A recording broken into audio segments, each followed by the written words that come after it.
Alright. Alright.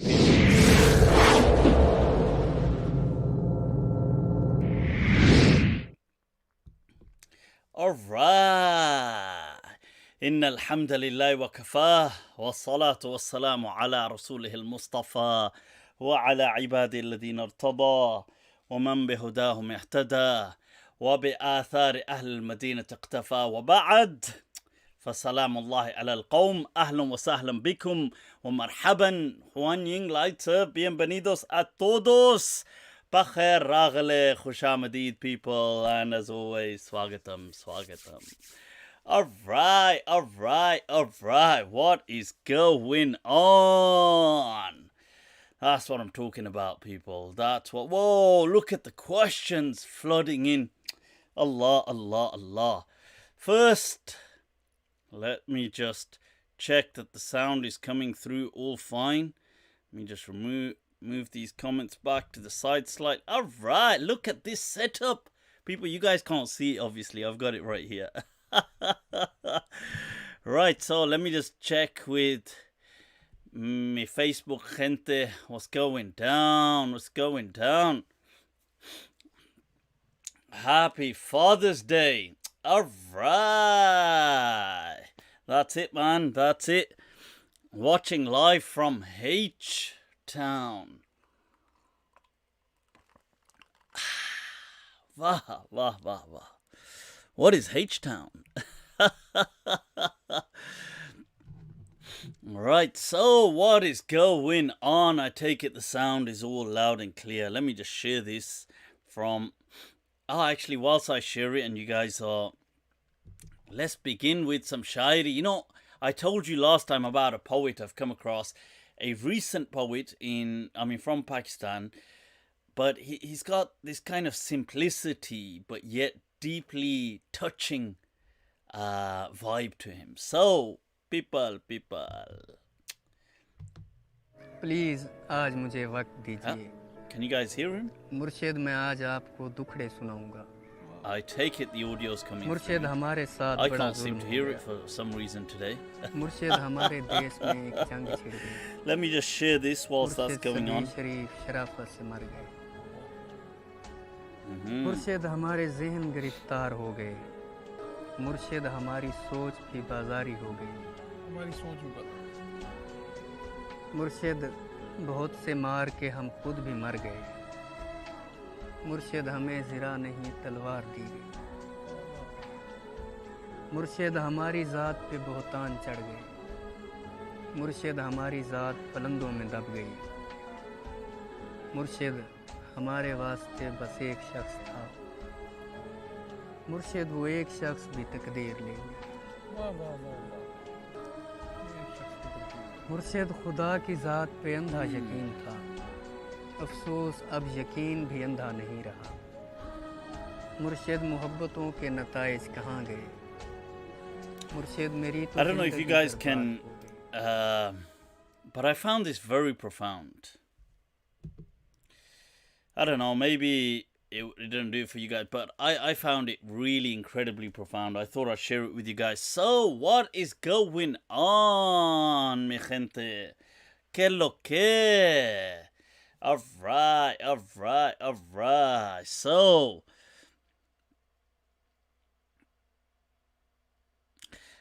Chai Guevara says, Mufti, I'm so happy. Alright, you're live today. I'm live and alive. Yeah. You know, it's been a while since I've had like an iced Pepsi Max. It's got to be done, huh?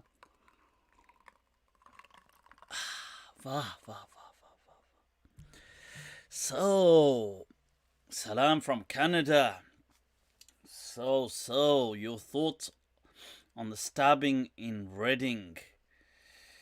Right, the nutter was a convert to Christianity. Is this a case of taqiyya? Janet Law, you're doing it with the super chat. Is that you, Janet? You're doing it. Salam Mufti, 2 requests. 1, permissibility of khuruj. Huh? Yeah. Ma hadha. Hmm. What's going on, huh? To speak on the eloquence of the Quran with balagha, specifically iltifat. Specifically iltifat. Barakallahu feek. Wow. Janet Law is like a scholar in disguise. She's luring in the trolls. So first, the stabbing. Yeah, I mean, it's not terror related, and these things, in all honesty, are, I mean, unfortunate tragedies of the highest degree, but they they are just reflective of mental health and how serious this topic is. On one hand, it's interesting because in this society, I feel sometimes we overdo it with mental health. I feel that it's an irony that on one hand I feel we sometimes overdo it. Like everything, it just becomes an excuse for people to, oh, I can't do this, I'm this, I've got this label, I can't do this, oh, I've got this label. So on one hand I feel that, on the other hand I feel that, damn, it's so often the seriousness of it is neglected. Is the camera just blurring out, is it? Let me just check. Is that better? Alright, so can you read Urdu? Yes, I can read Urdu. I'll read an Urdu poem. Why don't we read an Urdu poem to start off with? Right, so people, this is one of my favorites, I have to say. Sagar Siddique Sahib, Hazrat Sagar Siddique, a legend of his time. I feel that many people ain't that much into him sometimes, but a lot of his poetry is around alcohol or around just about the kind of, I suppose, the brute nature of this world. I mean, that at the back that you can just see there, that Zindagi Jabre Musalsal ki tarah kaati hai, Jaane kis jurm ki paayi hai saza, yaad nahi. Wah, wah, wah, wah. So he says, this life we've spent it, Jabre Musalsal, like this, that there's been a kind of tyranny that, like, basically we've been destined to suffer in this world. That's what he's saying. That what is it that we actually did to deserve this? Sometimes I feel the poets, when it comes to theology, are much more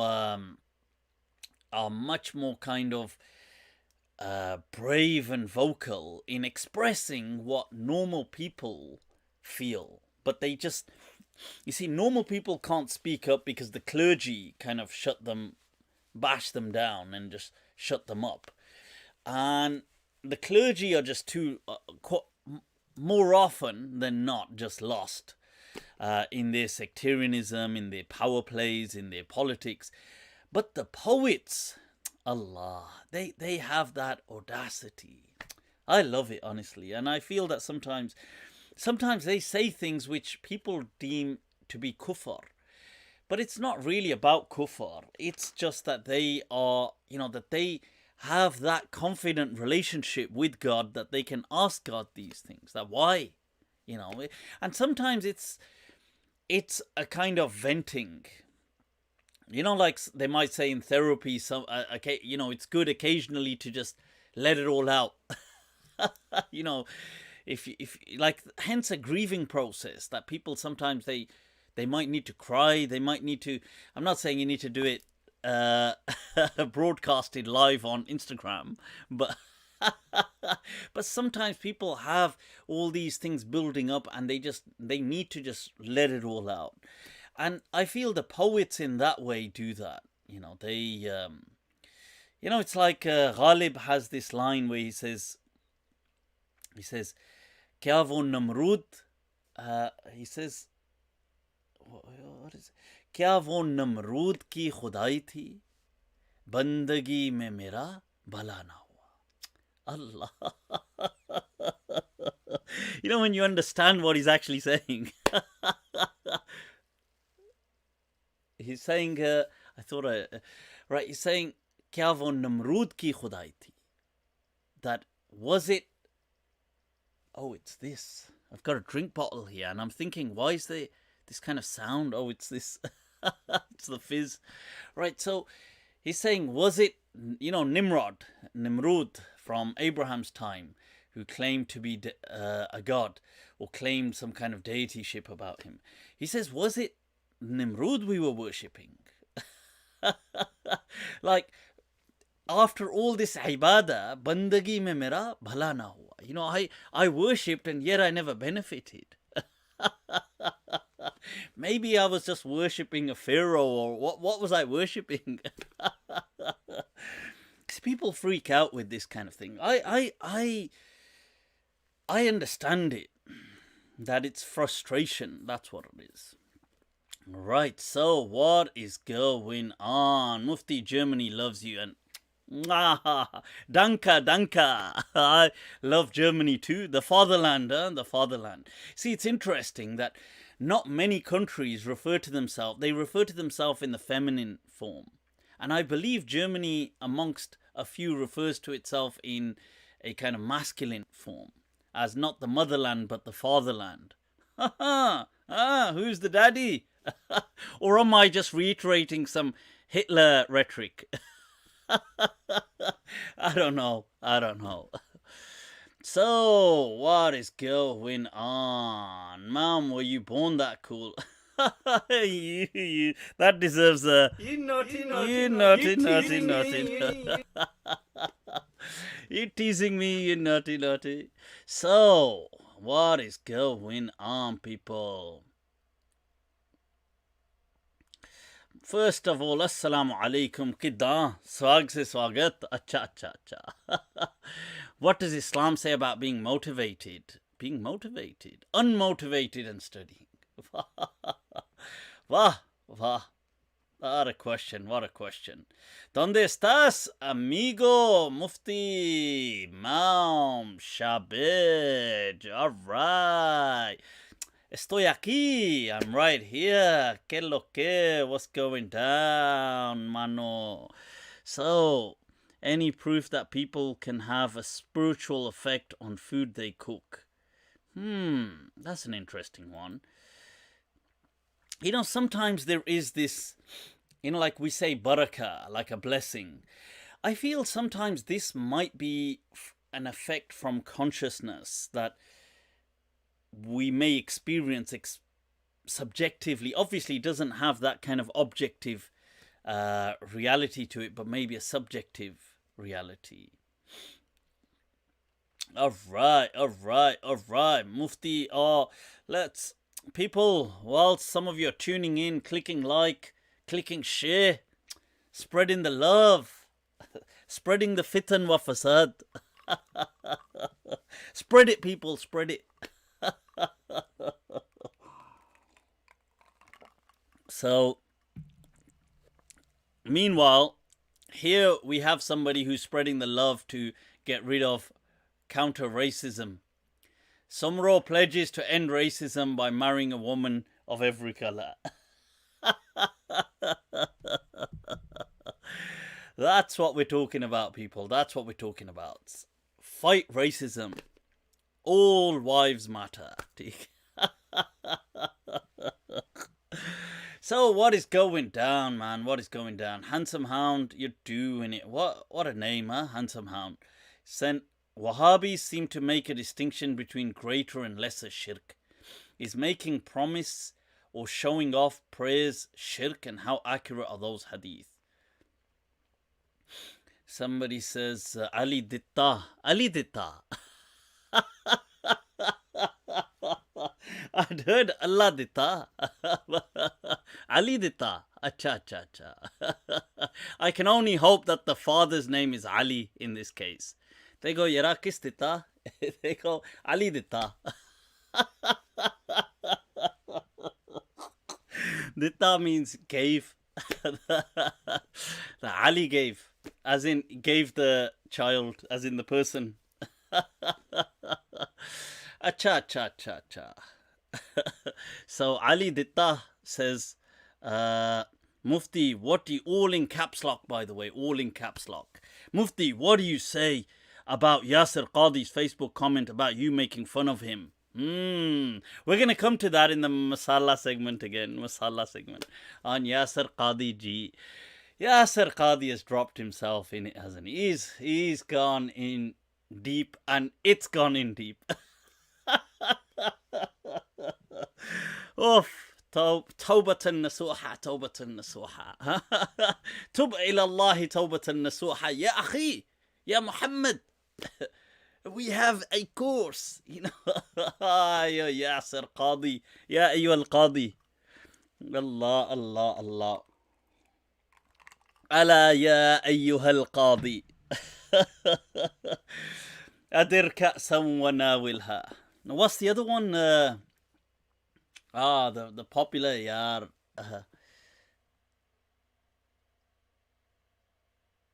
I've forgotten now. The famous one of Ibn Zuhr, the Muwashahat. يا أيها الساقي ساقي إليك المشتكى قد دعوناك وإن لم تسمعي. Something along those lines. Anyway, let's move on. So, coming back to Handsome Hound's question, you know, these kind of questions to do with riya. We call this in Islam riya, shirk. Like, sorry, a showing off. Like you're doing something hypocritically. And this is defined as sometimes in some hadith literature as a kind of shirk. That you're showing off. Like oh, look at me, I'm giving charity, I'm doing this in front of people. And, you know, today on social media, you know, if somebody's going to do charity, get the photographs. And this is seen as a riya. And riya comes from the verb to kind of show. So you're kind of, so people can see you. Now, this in Islam is condemned. And it is to the extent that it is defined as a lesser shirk. It isn't in essence an actual shirk, if that's what you're asking. If you're asking, does this person count as though they are worshipping another god? That's not true, but it's like saying it's as though. Oh, as though. I remember Sheikh Riyad al-Haq used to, as though. He used to. And then I was approached in the supermarket. Oh. So, it's as though you have forgotten the real purpose, which is Allah, you know, ibtigha'an liwajhillah, and you've decided to show off to these people instead. So it's as though you have worshipped somebody else. But it's not truly shirk. These things, obviously, there's hyperbole, there's exaggeration and stuff like this. Right, let's move on. I'll come back to the Yasir Qadhi question.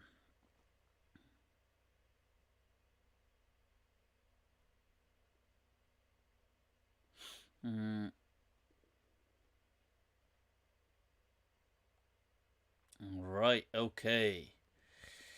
Allama Talib Johri. Right. Oh, right. Okay, let's have a Joe Blogs, Hubban wa Karamatan. Much love. Right back at you. Afak Allahu wa ra'ak. Okay. People, you know, just sharing some thoughts this week. Let me bring up Facebook comments as well. Right. And Janet Law has said, Shukran for bringing on Sheikh Shazad. I brought his book as well. Yep, I do have his book here. I will speak about it in a moment, a little later on. Now,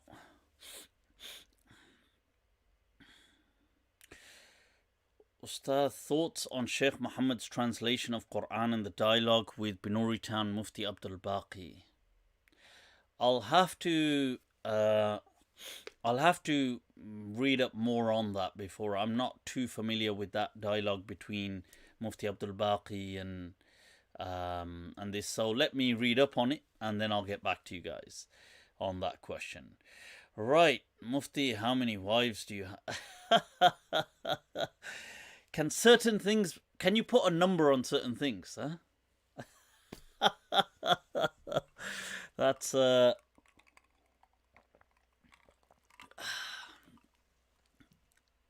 what's that poem that isn't it Daag, was it Zawq, where he says, Zindagani mein hai ishq botan ka maza. That is all that we have in this world, really, when it comes to enjoying this dunya.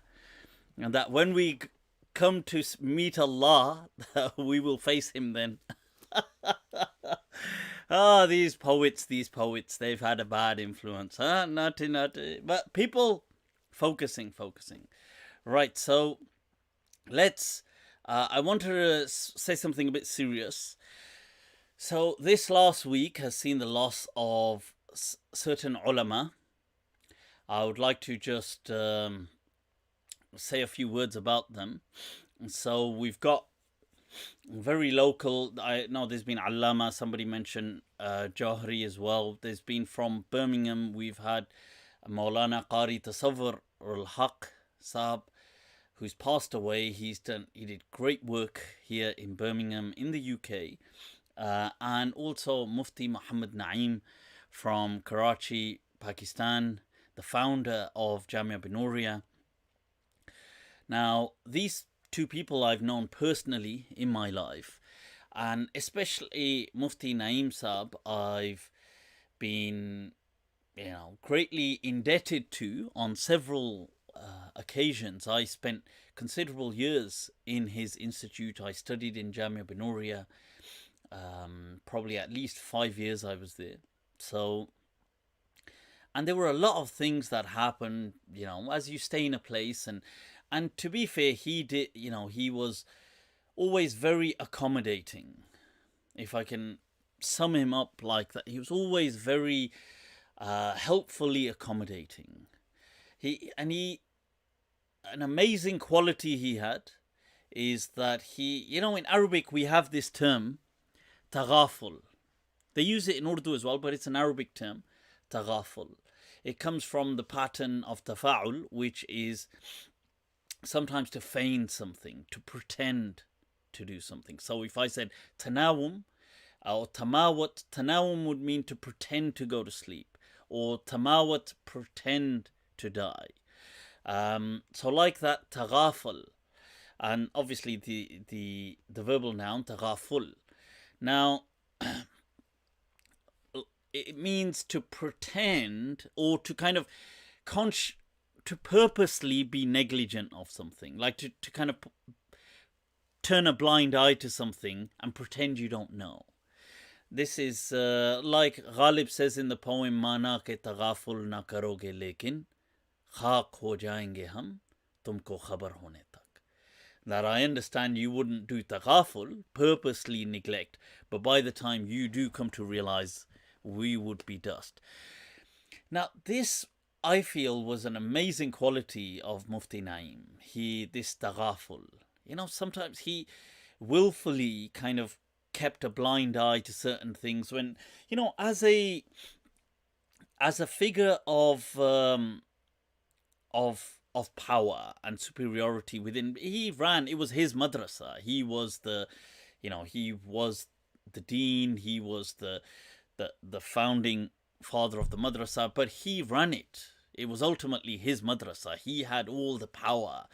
So when somebody is in such a powerful position, and the madrasa was huge, it was, it had, there was a foreigners section, there was a local national section, there was a girls section, they had a Hifz section studying Hifz. They even later on opened a college in front of it. They had several enterprises running right alongside it, things like restaurants, community level restaurants like quick tea houses, food places, but like 5-star restaurants, wedding lawns.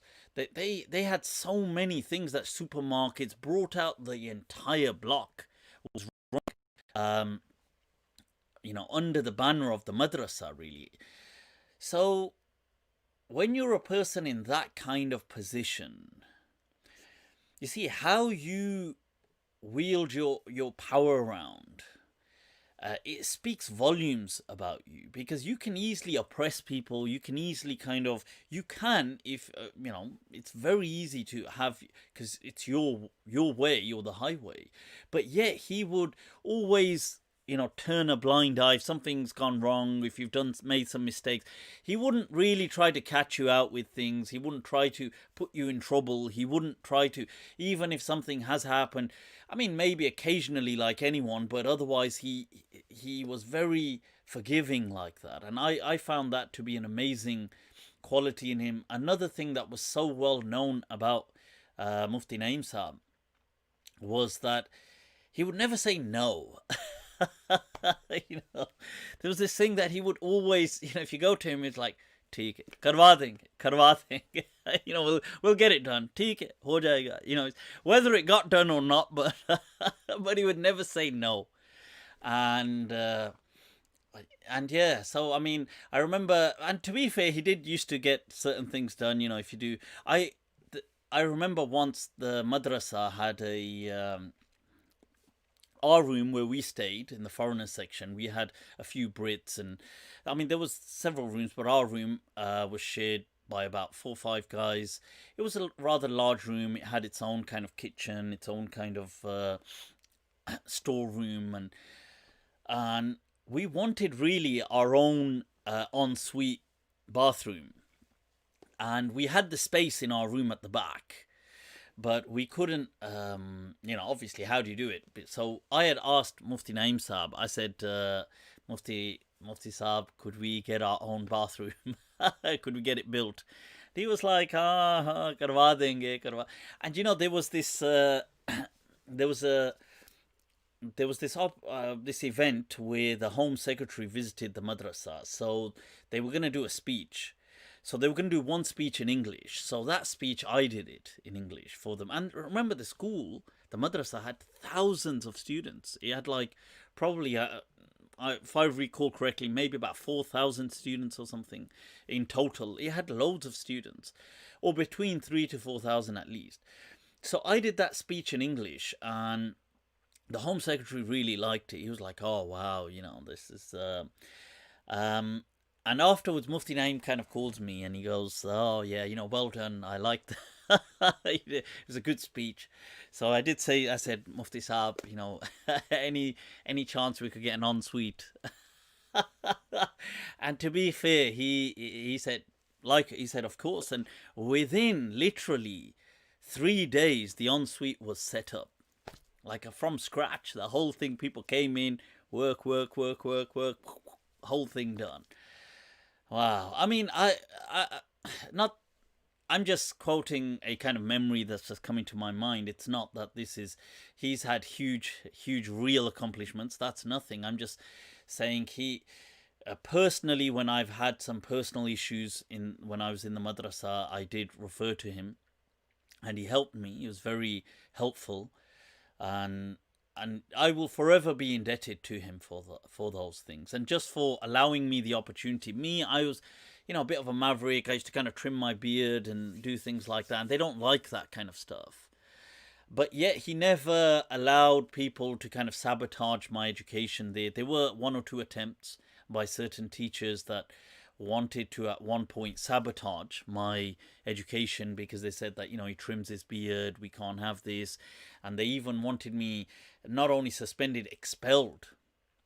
And then there was this 1, 2 other occasions as well. On that pretext, they kind of expelled me. They were saying that no, we want him out, his beard, his this, his that. And Mufti Naeem always kind of had my back. He kind of goes to me, don't worry about it. He goes, you go to class, I'll phone them. I was like, you're doing it, man. You're doing it. And yeah, so I really, it is sad to hear that he's passed away. May Allah bless his afterlife, grant him a very high maqam in Jannatul Firdaus. May Allah, grant his family ease. I do know many of his family members. Mufti Maulana Nu'man, who's his eldest son, Maulana Farhan, his younger son. I mean, great people as well. And they worked really hard to take the madrasa to these places. Yeah, but I, I'll tell you something that Mufti Naim, we used to teach us Bukhari, Sahih Bukhari, and was he was very animated in his classes, and he would really dramatize the stories, and it was so amazing because his classes were one of the few classes we all enjoyed. And he used to teach us Maghazi, the battles, and this and that. And he'd proper dramatize. He'd be like, oh, and such comes from there, and behind him over here is this, and all of a sudden there's a voice from there. And, like that, he would really become animated. So we would love his kind of Bukhari lessons. And sometimes he would get very kind of funny. And I remember in Tafsir of Bukhari, Imam Bukhari takes a few digs at Imam Abu Hanifa on several occasions, and he says, "Qala ba'dun nas." He says some people have said, and by that he's referring to Imam Abu Hanifa. So he says, once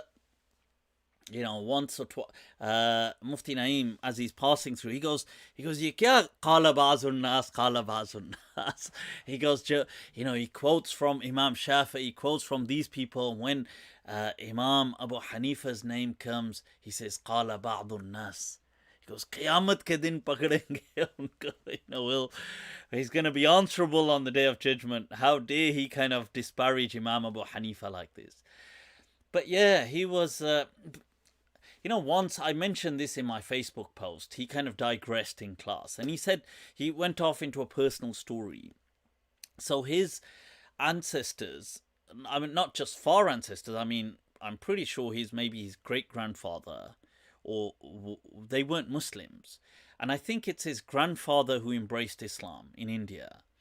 So, and he's speaking about the whole thing, and then they migrated to, I think he was from Gujarat in India. I'm not sure, I could be getting it wrong. I think he might have been Memon or something, I don't know. Or maybe not, so don't quote me on that. But he was from India originally, and they'd moved to, his father had moved to, who was a very famous Qari, by the way, learnt about how to recite the Quran, became a huge reciter, very popular. But he was poor, and what he would do is he used to drive a rickshaw, those kind of, a rickshaw is. And Mufti Naim speaks about once, the struggles he faced whilst growing up and whilst in Karachi when he had become a scholar and become these things. And he says, once I went into this office and I was trying to get in and they stopped me. I can't recall why he went off on this story once. I think something to do with that office came up or something. And he said, like, I was trying to go into this place and they stopped me. And he says, and he got into a scuffle or something. And I think the person kind of insulted him. And I think he may have slapped the person or something. But the person kind of insulted him about, look, you like being a, I mean, not that he was a tramp or anything, but like that, like you tramp or what the hell, and, insult it. And they do that in those countries, see, about poverty. And so he was just saying that, oh, this is it. You see, he was trying to see like a local councillor, and the security guard got into the thing and stopped him. But he was saying that how life unfolded for him, that let alone the councillor, like the governors and the members of parliament, and at that level, he was connected later on in life. Like he said that Allah had blessed him in that class lesson. He said, Allah has blessed me with enough wealth that at least if I wanted, he said, I could build at least one entire wall made out of gold.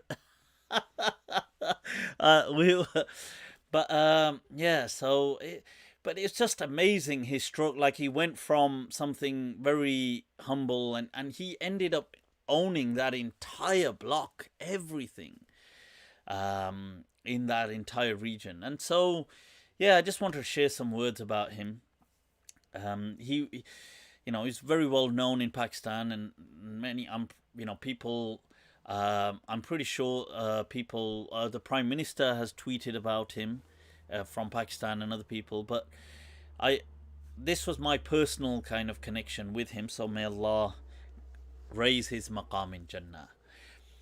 Qari Tasawwur as well, I mean, likewise, somebody, he was not driven by sectarianism, and he was happy to kind of mix and work with people, whether they're Salafi, Ahlul Hadith, Brailvi, Deobandi. That's very rare in an older generation of scholars. And two, he really was not judgmental, and that's something extremely rare. To tolerate somebody like me is very rare. And he wouldn't be judgmental towards me, which I found huge, because I mean, just the way okay, today I've got a shirt on, but the way I dress normally, the way I look, this isn't easy for people to kind of handle that. Cool. All right, people.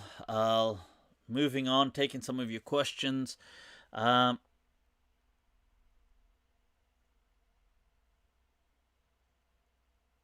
Right, somebody, Hassan, I was just trying to read.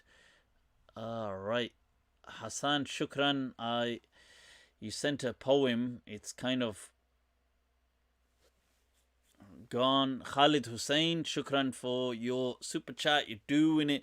Would you ever go to Speaker's Corner and debate Salafis? I wouldn't. I'm not interested. It doesn't, you see, people come to me. I don't go to them. But why would I need to convince them? What's that about? I dictate the discourse. Allah, Allah, Allah. Now, in all honesty, I find it useless, these kind of debates and Hyde Park stuff, and it's useless. Rami says, chai is on me today. Shukran. Wah. That's, we can do with that. Would you ever... Oh, right, I've answered that question. There was some... let me just get to the other... I know some of you had sent some... IRedX23, you're doing it with the super chat. Would you go live with Muhammad Hijab, Farid,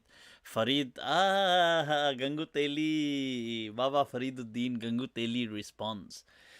I would love to have them on MindTrap. If they want to come on MindTrap, I would love to have them on MindTrap. Ryan Morgan, right, just trying to read your question. Okay. What is your view on the late Ghulam Ahmed Parvez and his methodology works, especially his writings on the jinn? Right, I haven't actually read Ghulam Ahmed Parvez's works. His movement as a Quranist, I'm not so sure if I'm misquoting it, because my understanding of it is he denies hadith or rejects hadith. But then some people have said to me he doesn't really reject hadith. Maybe he just interprets them differently or doesn't accept them, the validity of the transmission or something, which I don't know. So I haven't really read his work, so I can't comment on his works. His views on jinn and stuff, I don't know, but presumably he seemed like a person who was rational, so therefore he wouldn't believe in jinn possessions, I'm assuming, which is nothing new. I mean, I don't believe in jinn possessions. I mean, many people don't believe in jinn possessions. Right, so let's move on, people. What is going on? There's been this whole... Somebody says, what do you think about recent Asif Jalali's comment? What is Asif Jalali's comment? Can somebody post his comment and I'll take a look. Naeem Aurangzeb, I also studied in Banuri Town Madrasa Karachi in the year 1981. Wow. Alright. You're doing it, Maulana Sahab. I'm impressed and it's an honor. Why don't you message me on Instagram and reach out to me and we'll connect, inshallah. Right, so please send Jahaz money. I want to see your Jahaz money. I want to see your house. Jahazul. Oh, अच्छा अच्छा अच्छा हम वहां चले गए उस तरफ. You know, jahaz in Arabic is like what they call in Urdu the hej or dej or jahez. They call it jahez, like what they give to a bride, the money they give to a bride. And in Arabic they call it jahazul bayt. So this is why I got a bit confused when where's he gone? Abdur Rab said to me, "Can you send me the jahaz money?" I thought, "Acha." Yeah, rather interesting intentions here. I'm not in that direction, you know. This one not nice. Asif Jalali basically said Lady Fatima was wrong on the Fadiq matter. I've got a detailed video on the Fadiq issue. Please do watch it. I do explain that. Look, I understand where Abu Bakr radiallahu anh was coming from, his perspective, but I do believe that Fatima radiallahu anha was kind of right in her own way. But I could see the dilemma as well that it would create for Abu Bakr, because it was there were many things being brought into question. It was also it was a huge resource of wealth. This wasn't in the hadith, it doesn't mention that Fatima radiallahu anh comes and asks for one particular thing. She asks for like what was in by Bani Nadir around Medina. She asked for Khaybar, she asked for Fadiq, she asks for, and these were some of the most kind of abundantly producing fields and agricultural lands that the Muslims had. So the caliphal kind of resources to some extent relied on them. Now I can see, and I can also see the question that look, the things the Prophet takes whilst as a prophet, like let's say he engages in an expedition, military expedition, does that become personal property or does that become property for all Muslims? So I can see that argument. That argument I would probably agree with what Abu Bakr radiallahu anhu said, although the evidence he quotes allegedly isn't that. Because if he quoted that, that would make more sense. He allegedly quotes the hadith that prophets do not bequeath anything, they do not leave an inheritance.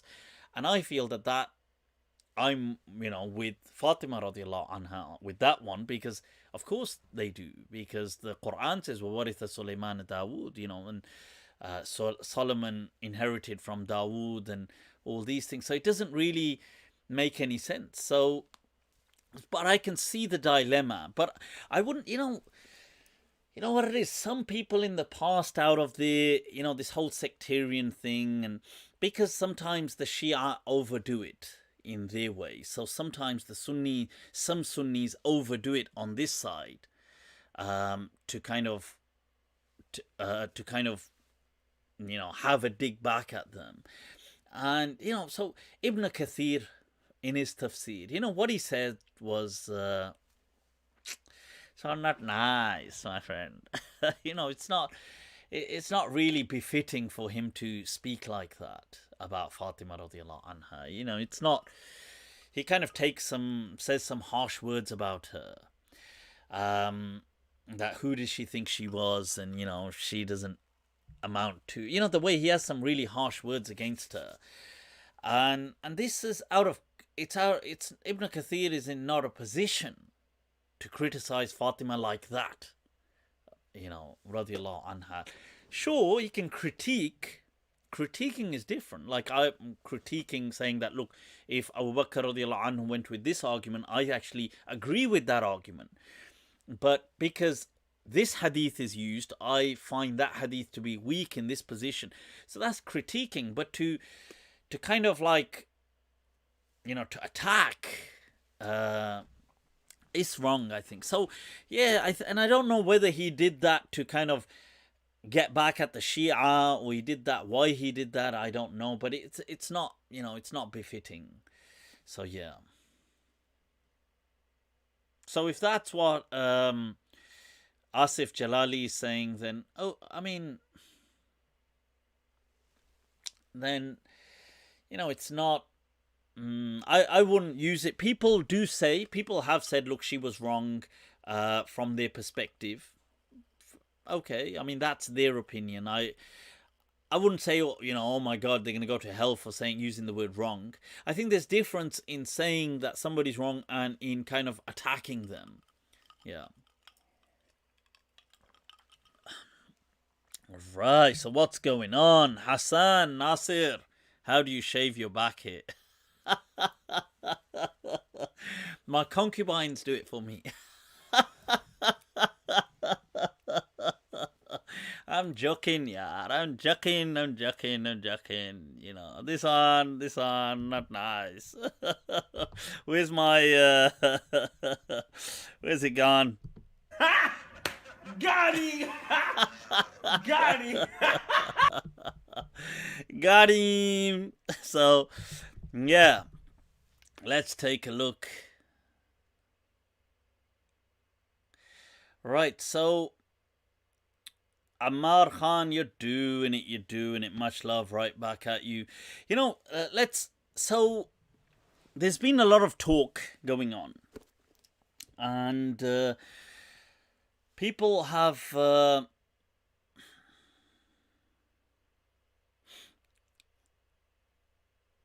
thoughts about Asad Rustam, Mufti Abu Layth. I'm not so sure. I'll need to read up more on him. Right, okay, so the big dog, Mufti, do you have the video of the big dog Teddy meme? Big dog Teddy. No, I don't think I do.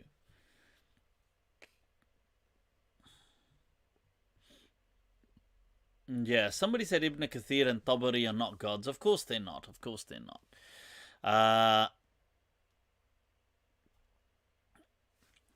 Right.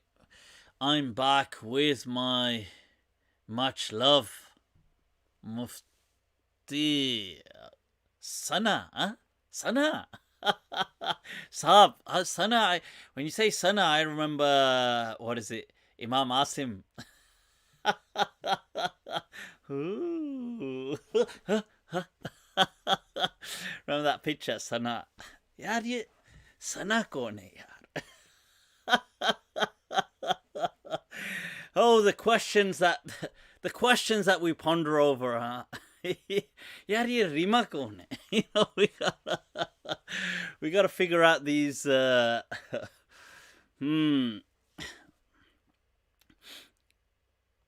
Right, so Ghalib Noor, what are your views on Stoicism? Stoicism, yeah, I think Stoicism is really, it makes a great amount of sense, really. Stoicism isn't like it's something that's compatible with it, like it could be compatible with Islam. It's not something that's against any faith. It's more about an attitude.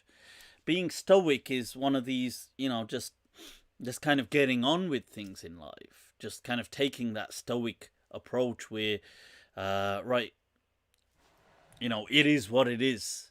Let's move on. It's that kind of, and I think that much of the world actually abides by that. Maybe not so much in the West, but I think in the rest of the world people do. Right, so people, I've had some, if I can see here, I've seen some video clips by certain people, like Jay Smith has made several video clips, and other people following the whole Yasir Qadhi fiasco. So, and they've gone on to say, look, there's so many issues in the Quran, and then there's I've got the book here somewhere as well of can't see it now, but it's here somewhere. No, that's Bukowski. But it is here of what's his name, Brubaker or something, Daniel Brubaker, the early manuscripts. It's about errors or variations in the early manuscripts of the Quran. It's something like that, the title is, but it's about that. So they've made several videos saying, look, there's so many mistakes in the Quran and these variations and what is, oh my God, now Muslims need to own this. Yasir Qadhi came out and he owned this, and we are grateful for him for doing this, and now this proves that the Quran is full of mistakes and so on. And here we have these different copies of the Quran. Oh my God, look at this copy. And he'll have this guy there, I think the guy's name is Al-Fadi or something. which in Arabic means empty, but which I think is an Arab, which is ironic, right? So Al-Fadi, and he's there as an authority because he's an Arab. So I know the Quran, I'm an Arab, Wah, Al-Arab, Al-Arab. So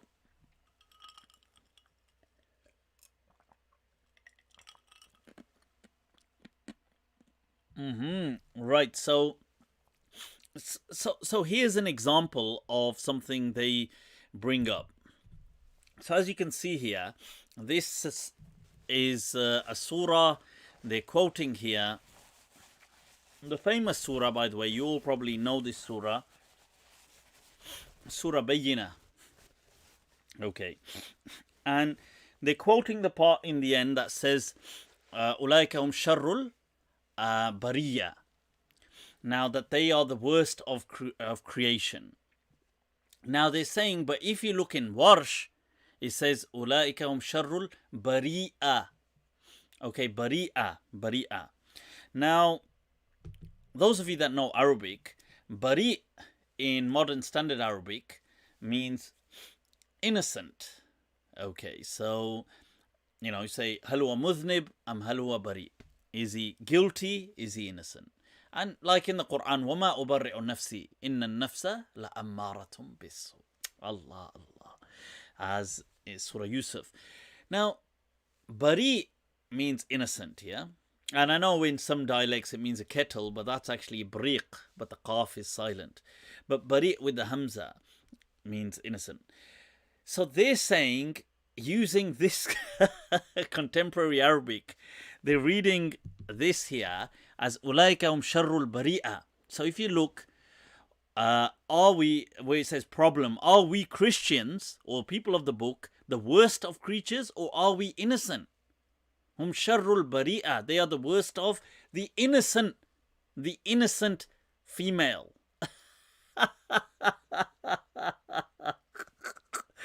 And they're like, yaar, wah.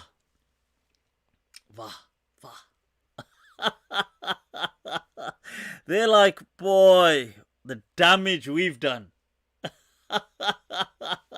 We're not going to give them a chance now. They're like, nobody can get out of that one. Where's it gone? Stupid. I'm not going to let you get the chance. They're like, stupid. We're not going to give them a chance, stupid. This is the most dumbest thing I've ever heard. Okay, this is academia going on, people. Is this academia? How on earth is that academic? This is not what this is not what bari'ah, okay, to mean an innocent lady. They are the worst of an innocent lady. That's not what it means. That look, here I've brought, look, very clearly you can see on, if we look to the furthest, the right hand side, you've got Ibn al-Juzay, classical mufassir. I've underlined it in red. Look, there it is. Bari'a al-khalq, creation. Because Allah bara'ahum, He created. That's what bara'a means, to create in Arabic. Okay. Wa awjadahum ba'd al-adam, to bring. And look, wa quri'a bil hamz, and it has been recited, read with the hamza, wa huwa al-asl, because really bari'a means creation, but it is read takhfifan bariya. Okay. Now if you in the Arab, and this is aktharu isti'malan in the Arab. Okay. Although I think Quraysh did, if you move to the other page, Tahrir wa Tanweer, this is Ibn Ashur. He's got it in much more detail. Look, al-bari'a qira'atun nafi' qara'ahu nafi' wahda wa ibn Dhakwan and Ibn Amir bihams. So these two read it like this, and the rest of the 10 read it Bariya. He mentions وَإِثْبَاتُ الْهَمْزَةِ لُغَةُ أَهْلِ الْحِجَازِ.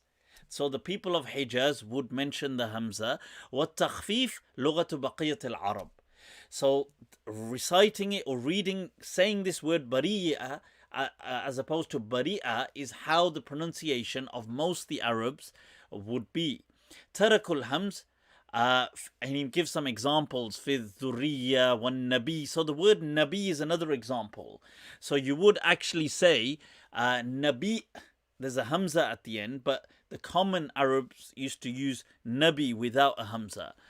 And he says most Arabs, and he gives the example, he carries on to explain that you've got the dariya, bariya.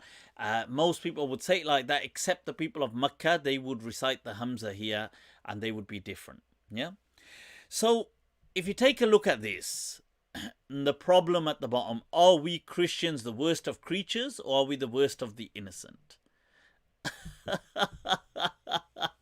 Abe o mere chache. You know, this academia not for you, man. Your level too high. You know, for the love of God, if you're going to look, I get it. You've got an opportunity to pick holes up, or to attempt to kind of pick holes in the Muslim, in the Muslim audience, in saying, look, Muslims say that the Quran is, it's not like, and what as Yasir Qadhi said, it seems to allude to that there's problems, ha ha ha ha ha, there's variations in the recitations, which, by the way, we Muslims are the one who've told you there's variations. This is the dumbest thing, that people forget that this, all these qira'at, these different qira'at, people saying there were 50 qira'at, some people saying there were 30, some people in their 20s, Abu Ubaid or Tabari mentioning, I believe, was it, he took it in his 30s, or did he take it in his 50s, some people. All this comes to you from the Muslims. Themselves have written this in the past in the books. This is no secret. This isn't a... But anyway, you want to confuse Muslims. All right. Vale. You want to do that. Labas. At least do it with some integrity. You want to show variations. You want to confuse people. But to confuse people like this, to bring, Bari'a means innocent, and Bariya means creatures. So, ha ha ha ha ha, got him. Got him. This is the kind of thing that this is how they're behaving. And the truth is, that's ridiculous. It means exactly the same thing. It's like the Hamza, as in English, so some people, for example, in a certain accent, don't pronounce T's. They pronounce it, substitute it when it's in the middle of a word with a glottal kind of stop. So they will say like bottle, as opposed to bottle. Now, similarly, some people never used to read their Hamzas.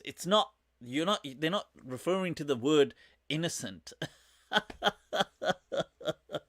Ah, genius. He goes, you know what? I've killed it today. He goes, I wouldn't be surprised if Islam doesn't get up after this shot. So, yeah, I mean, I just thought that's worth definitely bringing that up. I wanted to kind of mention that. Right, linked to that as well, there has been, David Wood had made a clip, I know that, and he did include my clip in there as well. And he said, look, Muslims are mocking Yasir Qadhi as well. Yasir Qadhi made a whole post about sarcasm, which I definitely believe was against me. Chalo, we'll save that for the end. Okay, we'll save that at the end. Masala segment. Let's take some of your questions, people. What is going on? Those of you that have not Those of you that have not watched, by the way, the latest MindTrap, do watch it. It was with Dr. Shazad Salim. It was an incredible discussion on the Quran, the nature of the Quran. Now, I'll sum up Dr. Shazad Salim's arguments. You see, I feel that there's I feel generally there's more, but there's three main kind of arguments that branch out about the nature of the Quran. Okay. Argument number one is, like, if we begin with what people traditionally, a lot of what you might find your common Maulana respond with. Now, my argument is slightly different to this, although it's similar. It's similar to a lot of what these people are saying, but it's different as well. I feel that there are certain integral points, that nuances that are different. So people will say, look, the Quran came, it was revealed, and that certain it was revealed in a way that certain people were allowed, for ease purposes, to kind of recite it slightly differently for ease. And then this argument kind of branches off into many different arguments. Like, some say all of that then stopped with Uthman radiallahu an by, placing one consonantal script. Some people say no, that just narrowed it, restricted it, but it allowed it. Then that splits further. Some people say, well, those that carried on reading it differently, were they reading it based on their own assessment and ijtihad, or was it that they were being taught this right back from the Prophet? So there's this was the kind of thing that was going on.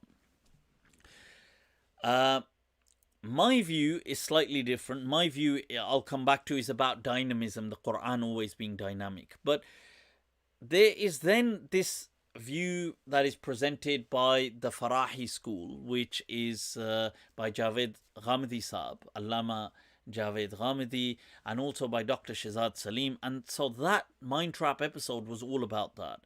It was getting his view, their view, and making it very clear. So what they believe is that the Quran was always exactly how it is today, exactly letter for letter, dot for dot, even though the dots, the diacritical marks, were not written. But somebody mentioned something about Daniel Haqiqat Jew debating with apostate prophet. I haven't seen that. I'll have to check that out. Right, so somebody mentioning about Asha Mufti Abu Layth is not Sunni. I'm sorry, I forgot. Was this your dad's club?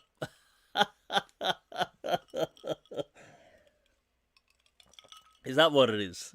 You accidentally thought it's your you thought your dad was Karan Johar.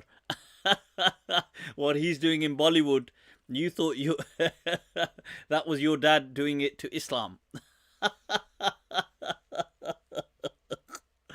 So anyway, look, now, so in this view, they feel that the Quran, as it was revealed in the time of the Prophet, was revealed statically. There was no dynamism, there was no flexibility, there was no agility. It was just very precise, rigid, locked in words. So as you read today, Alhamdulillahi Rabbil Alameen, it was always like that. There was nothing was different, no pronunciation, nothing. The things that some people did was just maybe they struggled with it. So some companions struggled, some, so they read it a bit differently, they did different things. But it wasn't that the Quran was like that. Yes, there is an admission that Dr. Shazad Salim said that maybe in early Islam, some verses were revealed differently, which were later rectified. Not rectified is the wrong word, which were later re-revealed, and they supersede the previous reading. So maybe some companions kept in their minds the earlier reading. this may have contributed to the transmission of variations. So whatever variations have come down, whether it's going to be 7, 14, 20 something, 30 something, 50 something, they in essence are not they are approximations. They are not spot on. The only spot on Quran is Hafs and Asim, which is the Quran we have today. And everything else, for one reason or another, ended up where it was, either through power politics, either through errors, either through best assessment, best judgment, but whatever it was. So that was Dr. Shehzad Salim's view, his position. I thought it was very good kind of going through that with him, learning about that. I did ask a lot of interesting questions towards the end. People asked questions as well, that how would we then account for the varying dialects? Obviously, he answers, how do we account for the coincidence of Hafs and Asim getting it right and everybody else not getting it right? What the answer that Dr. Shehzad Salim gave was that this was he went with the qira'atul amma, the widely transmitted qira'ah that was there, which the public had. And whereas the other 13 were kind of doing their own approximations. So he didn't do that. That's a response. There was also the argument, I did present the argument, what do you say about the language of Quraysh? How come that is not Hafs and Asim? There was that argument. There was another argument as well about the fact that these people were doing this, the different reciters and readers and Qira'ah experts, shows that they believed the permissibility of doing this. So that is an interesting question as well.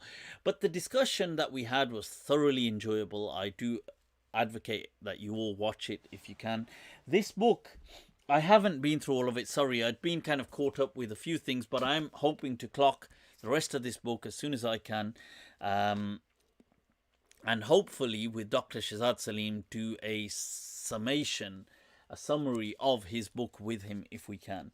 But the book is amazing, honestly. The book is in so much detail. And it's not at all kind of opinionated. It's very kind of just giving you the research, collecting it all in one place for you. So, you can walk away from this book with a different opinion, but he's kind of collected everything and put it in one place for you. So you don't have to go about finding it all yourself. So that's why I really love the book. But that's the view. My critique of that view is, you see, to me, that view is too convenient. Okay, it's all too convenient. It's too kind of romanticized. I feel that, to say that, well, everybody kind of did this, but really it was just, the result was just what we had anyway. I find it too comfortable to be real, because I feel that why didn't the scholars work harder in then hiding those transmissions? Because we've got all of these transmissions, all these people saying these things, all these variations that have come down, like Warsh and different, and why didn't they just hide it? Why didn't they kind of whitewash it? Or why didn't they censor it? Because they did. Let's be honest with ourselves. The Muslim tradition, like any tradition, has had politics, it's had power play, and there's been a lot of censorship that's gone on. People have censored a lot of stuff over the ages. Why not censor something that powerful? So my view is that the Quran is actually dynamic, that it was revealed with a dynamic nature. Now we all understand, and harf means a letter, the word. Now we all understand that the ma'na, the meaning, ma'ani, is dynamic. That people in all times will take different meanings from the Quran. Like you might read a verse and the meaning might mean something slightly different for you. This we all get. The Prophet was a given. that people will understand things slightly different. The Prophet was saying, Unzil al-Qur'anu ala sab'ati ahruf. Even the words have a dynamism to them. That how they pop up and they are allowed. What we know is that the Sahabah substituted words for other words. They synonymized words. Now, did they do this because they felt that this was just to make life easy for them? Or did they... So Imam Malik believes this, that this was what Sab'atu Ahruf meant. Imam Malik, it's in this book, by the way, as well, quoted. Imam Malik, Imam Shafi'i used to believe that the Sab'atu Ahruf meant that the companions could substitute words for other words. But was that substitution a kind of like... Was that a dispensation? Was that... You think Mufti doesn't know the words?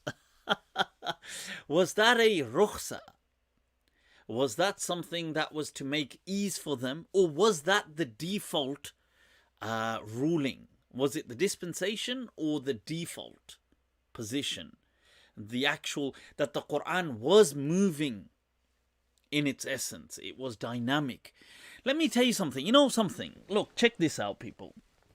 Somebody had mentioned earlier on about Asharis and the Maturidiyya, especially the Ashari. You know, sometimes I criticize the Ashaira, yeah, and people, you know, they come on here and I do say, look, the Ashaira. Kabhi kya bolte rehte hain, you know what? They just say whatever sometimes, you know. Ashya la tu'qal, you know, things we can't really understand. But, you know, credit where credit is due. The Ashaira in some things were like, they were so ahead of their day and age in some matters. That they were geniuses. Now, they, even though on some matters I feel that they fell behind, but on others, like when it comes to the Quran, now this is something like if you read what the Asha'ira have actually said, which is the Asha'ira are who theologians, Muslims, we call Ahl Sunnah. They were the first people to use this term, Ahl Sunnati wal Jama'ah. It is the majority of the Muslims worldwide, like 90%. I mean, if we take Sunni Muslims, excluding Shia, if we take Sunni Muslims, probably 90% of them are really just, and I feel that's even generous, are Sunni, and by Sunni, sorry, I mean Asha'ira. So that means they're not they're not anthropomorphic in their beliefs. They don't believe God has body parts. They don't do, unlike the Hanabila, or who they like to call themselves today Athariyin, or people of the Athar of the text, or people who are inspired by Ibn Taymiyyah, who was Hanbali. So the actual name for them was Hanbali, Hanabila, because they claim that this teaching was from Imam Ahmed ibn Hanbal. So the Asha'ira, when it comes to the Quran, check this out, people. They had very early on, arguably from Abul Hasan al-Ash'ari's time, even Ibn Kullab, right? Even Ibn Kullab, who the Asha'ira, many of the Asha'ira do say Imamuna Ibn Kullab, right? But even after them, the legend, the Maliki legend, Abu Bakr al-Baqilani, and people after him, when they've discussed the nature of the Quran, what did they say? Check this. They said the Quran is, in its essence, two things. It is the thing that comes from God. Okay, that's the inner thing. And then there's the Quran which is read, like Alhamdulillahi Rabbil Alameen Ar-Rahman Rahim, this. They said this is an Arabic Quran, Arabic, yeah, like Alhamdulillah, it's Arabic, Arabiya. Allah, we're not saying that, like, Allah is not, Arabic as a language is a created language, because all languages are created. Arabic is finite.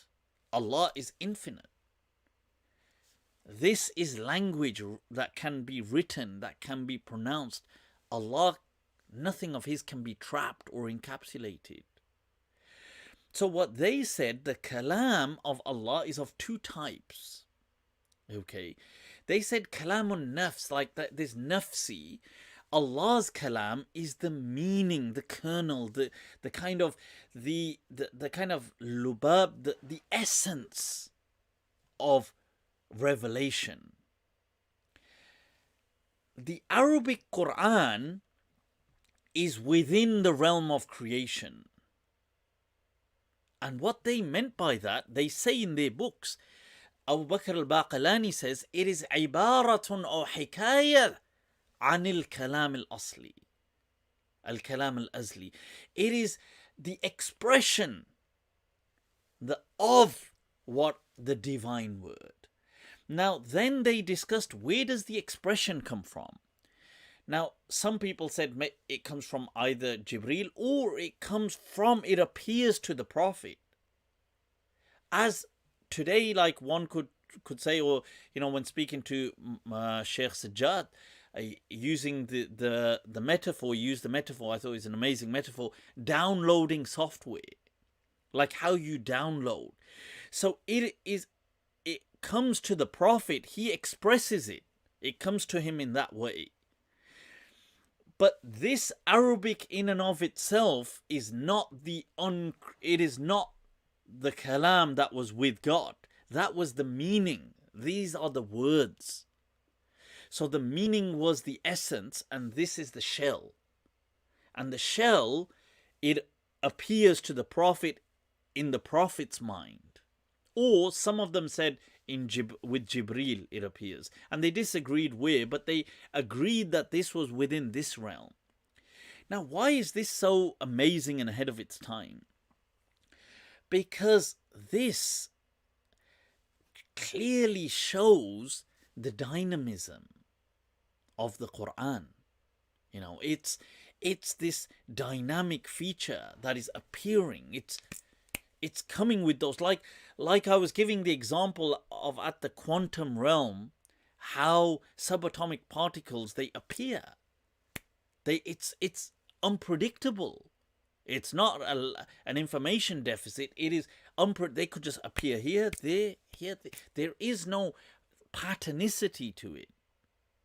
You understand? So that is how the revelation would appear and be expressed by the Prophet. It would appear in his mind in Arabic. I mean, I tend to go with in the Prophet's mind, but some of them said, and that is what some of them said, and others amongst them said it was, and this is in some of the commentaries. I believe Bayjuri's commentary, he mentions it as well on the Jawharat al-Tawheed, which is an Ashari text of Aqidah. But so some of them do say it was Jibreel, who it's appearing to, and then he is saying it to the Prophet. But whichever way you go, I tend to like the fact that it is appearing to the Prophet. Hence, in the Hadith, he says that revelation comes to me, and there's this ringing sound. So, yeah, now this goes to show the dynamic nature of the Quran, the dynamism, and why it would make sense that the inherent nature allowed the companions to synonymize the words. It was the meaning, and hence Allah says, Inna nahnu nazzalna dhikr, that which was to be remembered, the meaning, the essence, and that would forever remain preserved. And it wasn't about the agility or the flexibility of some of the shell, some of the words. So yeah, this, and I find this discourse, I'm not gonna lie, like so wow, like it blew my mind. I was reading about this and I was like, I need to, I need to bounce my ideas off like an Aqidah expert, somebody who's always looking at Aqidah. So I spent a few hours speaking to Sheikh Sajjad, amazing Sheikh, about this, who's an expert, like saying, look, I'm reading all these amazing things. I mean, talk to me, man. Am I getting this all wrong? Or what are they getting this? What are they, is this? Were they really saying this? This is so ahead of its time.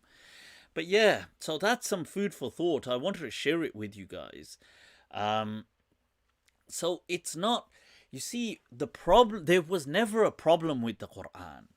The problem has been what we have mislearnt in the last 1 to 200 years, as a reaction to colonialism, people started to just further boast their beliefs. They started to say, we have a Quran that the vowel isn't even different.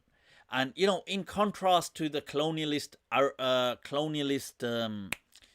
Christians that were coming to India and these places, and which was the British mainly, but it wasn't just the British, Portuguese, other people, part of the whole colonialism, but the French and so on, but the British as well, with proselytizing, let's convert them into Christianity, let's do this. So what Muslims and other people were doing was digging deeper down into fundamentalism to kind of to kind of stabilize themselves. And this is what they ended up kind of doing, saying that, oh, our Quran is so immaculate that not a dot has been moved. And this, unfortunately, they started to teach and cement into their children, who did it into their children, who kind of, and then who taught their children, who have taught us. You know, and so we grew up knowing this, and now when people are saying that there's variations, you know, we get flabbergasted and we get like, oh, bamboozled. And so that's really, there's been no problem. It's just what we mislearned, we have to unlearn. Cool. There are other views as well, by the way. There's a professor I'm in communication with right now from America, Professor Khalil Andani, who has a theory about the Quran was really only meant to be an oral tradition and not ever captured in script. And it was the capturing of it that caused the problems and the confusion. So I am in communication with him. I was just actually, you know, back and forth today as well on WhatsApp with him, learning and trying to understand his perspective. I will be getting him on MindTrap soon as he's free, maybe next week. If you know, if the opportunity permits. Right, let's move on, people. I thought, you know, I wanted to definitely get that out there and clarify that for the people. Cool. Zahid Yasin, you're doing it. Much love. Mr. Purify says, would you identify as an Ashari or Mu'tazili, or what are your views on Mu'tazila? I'm definitely not a Mu'tazili. I'm Sunni Muslim, 100%. Yeah, for the most part, I would agree with the Ashari. I'm not a blind following Ashari. Where they have problems, I clearly say that this is nonsense. I don't follow that. I will follow certain things of Ibn Rushd, the great Muslim philosopher. I will follow some. You see, look, the irony is, check this out, people, for an irony. The books of Aqidah. Now you've got people like, look, Sam'ani in his Qawati al-Adillah. He writes that it is unanimous, that Muslims say that it is haram. And they go to the extent that they will say kufr. It is forbidden to blindly follow in faith. Haram. Then on the other hand, you'll say, why are you not 100% following what Ashari is saying? You know, make up your mind. I mean, is it haram for me to blindly follow him? Acha. You mean, don't blindly follow him, just read him, but make sure you 100% agree with him. Acha. Henry Ford selling style, huh? You can have any car you want, as you can have any car in any color as long as it's black. I like it, you know, this one. Right, so let's move on. What? I haven't seen the Facebook. Mi Facebook gente. What is going on, people? Where are your questions? Let's see. Bringing it up. Right, Ali Ahmed, everyday tips. You're doing it. Much appreciated. He says,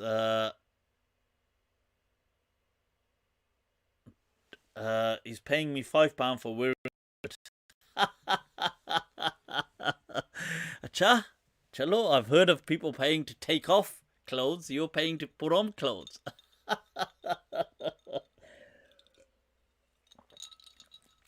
shall I go wear a jumper? And then wrap a kind of blanket around me. Right, Mufti, what are your thoughts on the suicide of the actor Shushant Singh and the dark side of Bollywood? Yeah, this is, wow.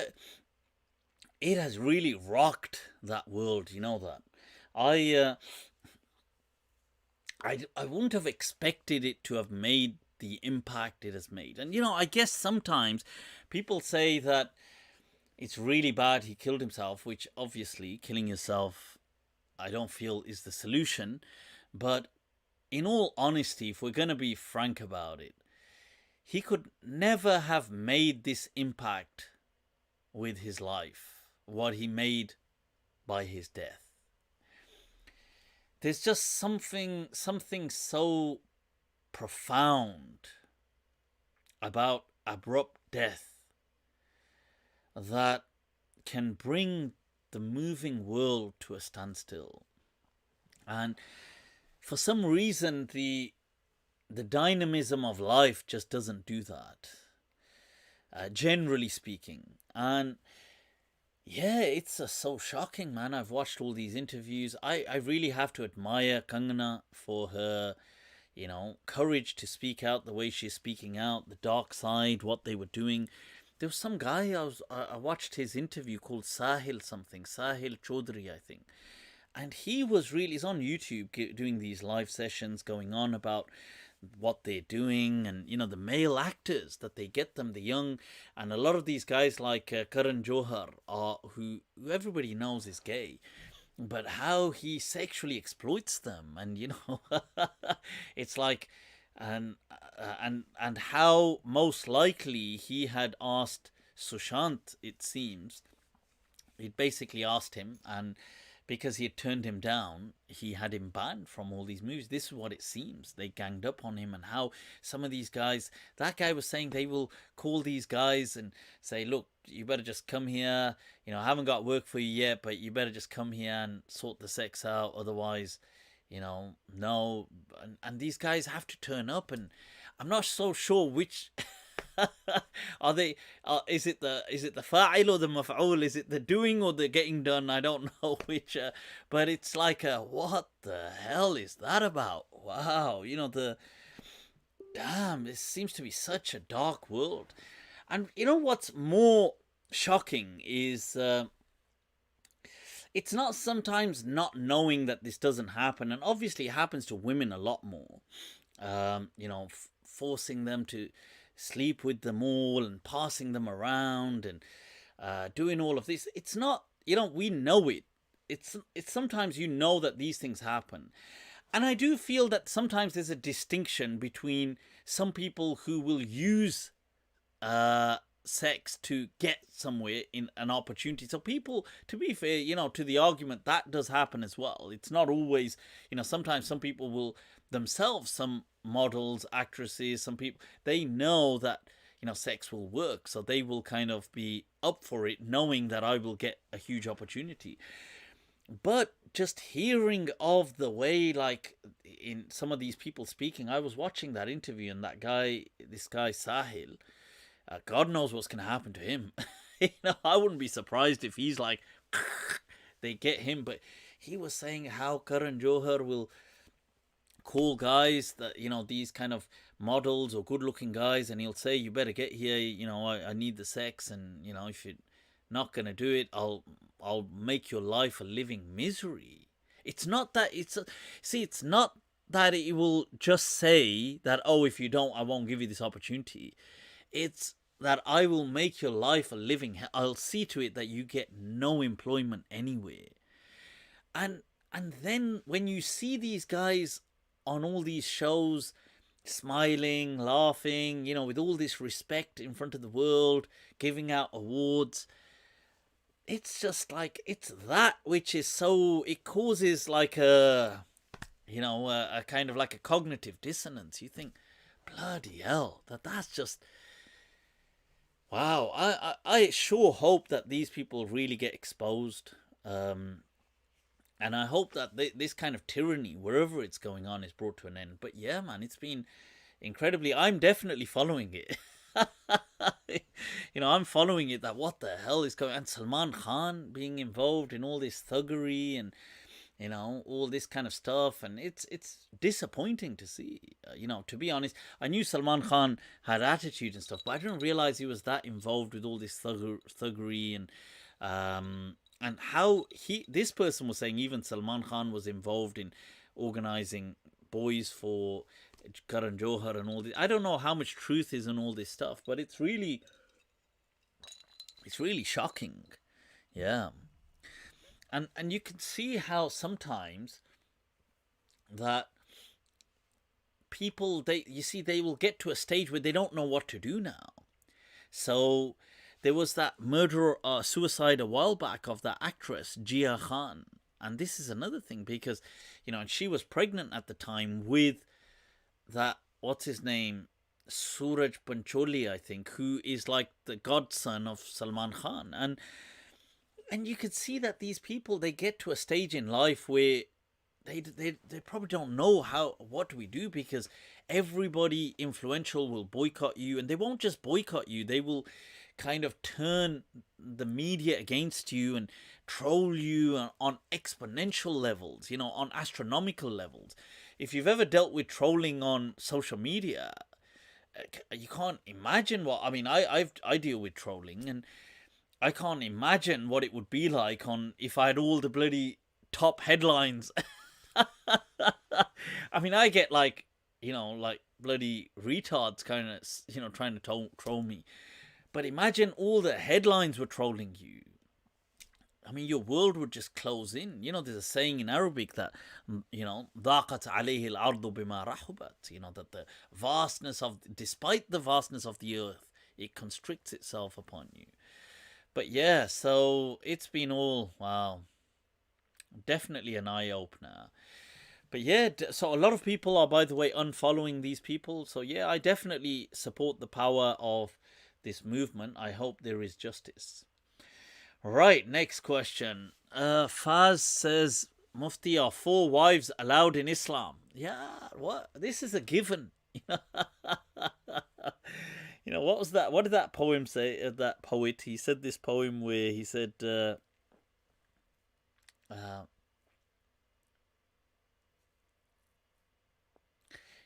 "Innana wal ma." They were sitting there,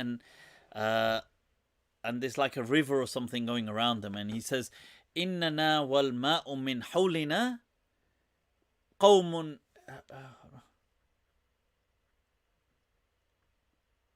إننا والماء من حولنا كالقوم جلوس حولهم ماء, or something like, something along those lines. قوم جلوس حولهم ماء.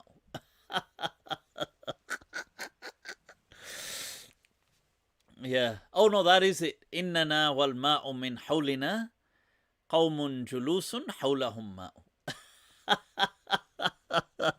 He just said, we, and with this water around us, are a people who are sitting with water around us. He just said the dumb, basically there's nothing, you haven't said anything. So are we allowed to have 4 wives? Yeah, this is an obvious question.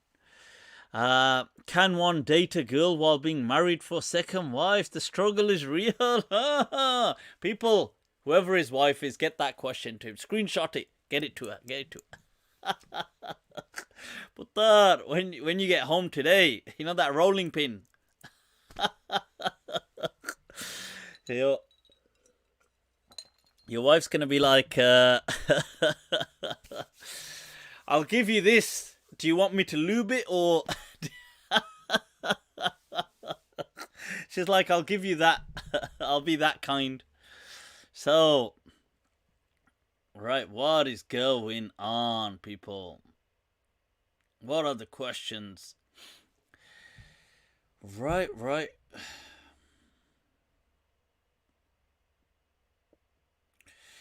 Salam, my brother Ali Zagamut, who says, I was wondering if you've read Dr. Shabir Ahmed's interpretation of the Quran as it explains itself. What is your opinion on the... Yeah, I mean, there is this in tafsir, this opinion. It's not just his opinion. I mean, many people, even, Shanqiti's tafsir, Adwa al-Bayan fi tafsir al-Qur'an bil-Qur'an, a voluminous tafsir of less to tafsir of the Qur'an with the Qur'an. Many people have taken that. I think that's a great approach. With any approach, I mean, it may not be entirely comprehensive, but it may be very useful, of course. Why is polygamy banned in some countries? Yeah, why? Haters. Yeah, I think, people probably don't know how to handle it, I guess, and yeah. I mean, it's in certain countries, it's not banned, but what is going on? Were you raised a Deobandi? No, I wasn't raised a Deobandi. I was raised a regular Muslim. I guess by default, Brelvi is most Asian, South Asian, Desi kind of Muslims. So yeah, definitely, that's what I was. Mufti, would you get married again? Where's the prospect? Message me. Huh? No, of course not.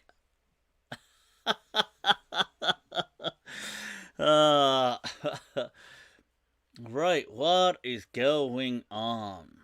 What are your views on the scholarly contributions of Ibn Arabi? There's two Ibn. I mean, I take it you mean the Sufi, not the Qadi Maliki. There's the Qadi Maliki, who I love as well, Abu Bakr ibn Arabi. Then there's Muhyiddin ibn Arabi, who they say without the alif lam, Ibn Arabi. Yeah, I've actually coming to appreciate him more and more now in like the last year, especially with this whole thing about psychedelics and consciousness, and I definitely, I feel Ibn Arabi was onto something, definitely, and I feel that a lot of these people in the past may have been using psychedelics, but they probably, because there wasn't a culture that explained that, so they probably didn't understand. I mean, they probably understood it, but not in that way. Like today, there's a culture to do with psychedelics. So in that day and age, it was, this culture didn't exist. So you couldn't say, well, he's taking DMT or even shrooms. People didn't really. It's interesting that this is missing from the entire, like, let's take the subcontinental culture, the Indian culture. There is no culture of psychedelics. Like, wow, look at that. But there must be. I mean, Graham Hancock quotes in some of the Vedic literature about certain kind of special, sanctified almost herbs and shrooms. I believe he traces it down to a certain shroom. And like in Egypt, the pharaohs and the blue lily, which contain DMT. There's so many different plants and different things that have these kind of encounters, these kind of portals to taking people through an experience. But remember, sometimes these experiences may be gradual. Like, they're not like ayahuasca. It's going to be a gradual, long-lasting, the whole night kind of experience.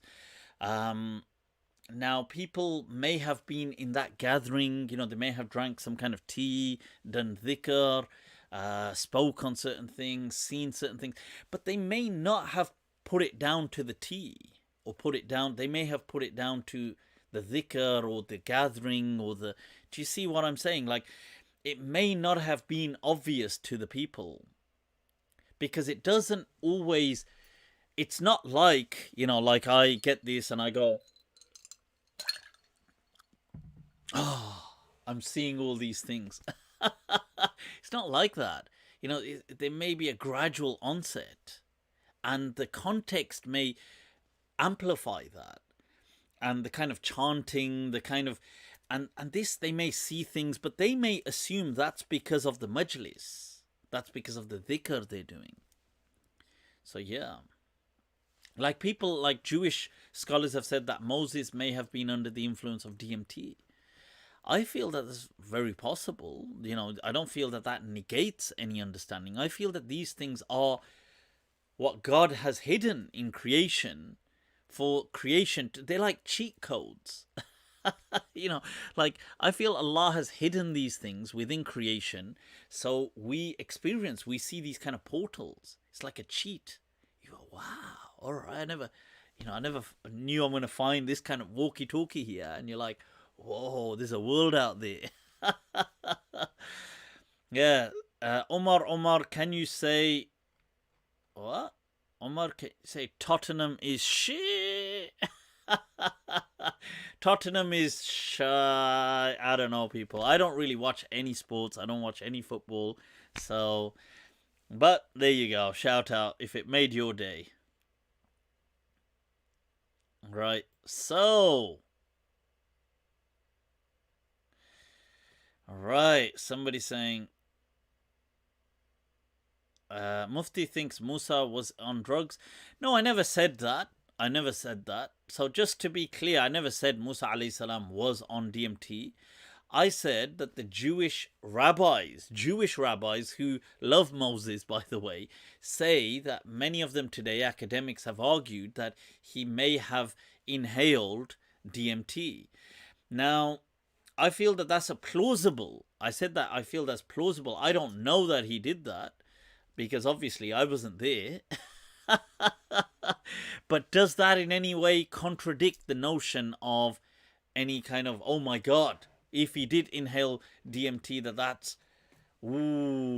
that's somehow bad? Why is it bad? Why is DMT bad? You see, you are institutionalized. Who told you DMT is bad? Well, the government told you. Cha. Since when did they become experts on how the mind works and consciousness and plants and, since when did the bloody member of parliament why don't you ask him for tafsir as well? Since when did they become expert? Why don't you ask them questions on quantum physics? Just because they ban something, right? Just because they ban something doesn't mean that that thing has to be bad. Some things, yes, but not everything. You have your own mind. They might ban it for a different reason. You got to understand their reason for banning something is not necessary. I think the fact that they ban psychedelics is one of the most absurd laws we have in the modern world, to ban natural things of the earth. What the hell is that? That's like saying we're going to ban apples. That is so dumb. I can understand synthetic drugs. There's a difference, you see. Synthesizing heroin, synthesizing these things. These things, even though the extract may be raw, but they're not taken rawly. They're not. But things like ayahuasca are a natural tea. It is a natural brew. It's not like you're not synthesizing using chemicals, anything. It is the natural product, as are things like psilocybin found in mushrooms and other things. Mammals have been consuming this for bloody, over 1 million years. So just because it's in some legislation and not in others, you don't need to be a kind of like a fool and think, oh, because the government said it bad. Oh, if Moses took it, oh, that means that Moses was bad. Don't be bloody... Yeah.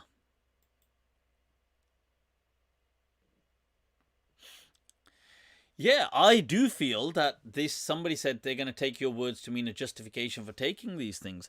I feel that these things are an issue of legality. So if you're in a place where legality is not an issue and you can take them, then I feel that, of course, I think it's an absolute... I would encourage people to safely, where it's legal, explore these kind of consciousness-related... These are not drugs like that. Drugs, see, using the word drugs is like trying to say, oh, well, paracetamol is a drug. Okay, paracetamol is a drug, but you see, because drugs just has a negative connotation, it's linked to heroin and cocaine and things like this. This is not that. These, see, people of the path will call these entheogens because these are not hallucinogens. These are not about creating hallucinations. These are entheogens. These are about creating a connection with God, theos. Okay, entheogens. So yes, of course, I would definitely encourage, where if given it's safe and it's legal, of course. Now you'll say, well, is it safe? And I'll say, well, you know, that you can speak to different people. You can see what shamans have to say about it. They say it's pretty safe the way they will administer it. Yeah, but you know what? I don't know what currently Boris is going to say about it, but who made him an expert on psychedelic? So yeah, use your own brain. Yeah, and I feel that some of these drugs are just banned for ridiculous reasons. How can you know, even I don't support taking marijuana, by the way. I don't like marijuana. I don't like I do like psychedelics and things like that, especially natural psychedelics. I think they are a portal to God. But things like marijuana, I feel, are just for this is for, you know, common people to dumb themselves and numb themselves to society. And I'm not a person, I don't like numbing myself, okay? Now, but the concept that marijuana is illegal, to me, is such a stupid concept, even though I don't like it. I would never encourage somebody to smoke weed. But I find that such a dumb concept. That's something natural that you're prepared to. You know, it's like how Joe Rogan said. He said, in 2020, there's people who say that a person should be locked up in a cage for smoking a plant. You know, and Joe Rogan is speaking the truth there. Come on. That's like, you know, we've got alcohol kills people, causes accidents, driving accidents, causes people, you know, liver failure. It kills people every year, countless people. It is legal. It is fine. You know, if you're going to ban something, ban alcohol, I would say. You know, we're banning a plant.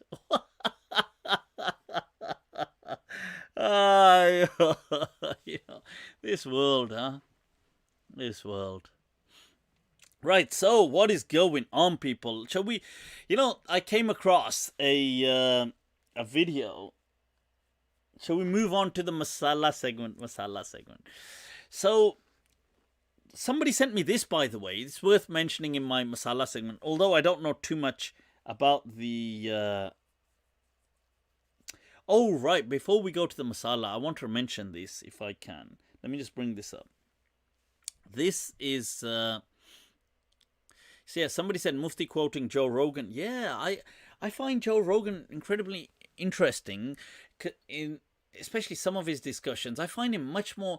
I suppose I'm going to sound bad when I say this. I'm going to sound very judgmental, but I find him much more intelligent than I assumed. And I love his passion for things like DMT and these kind of things. I find that he's definitely onto something there. Right, so people, we've got here, you know, I came across some trolling, and look, trolling happens everywhere, that's fine. This isn't about me now.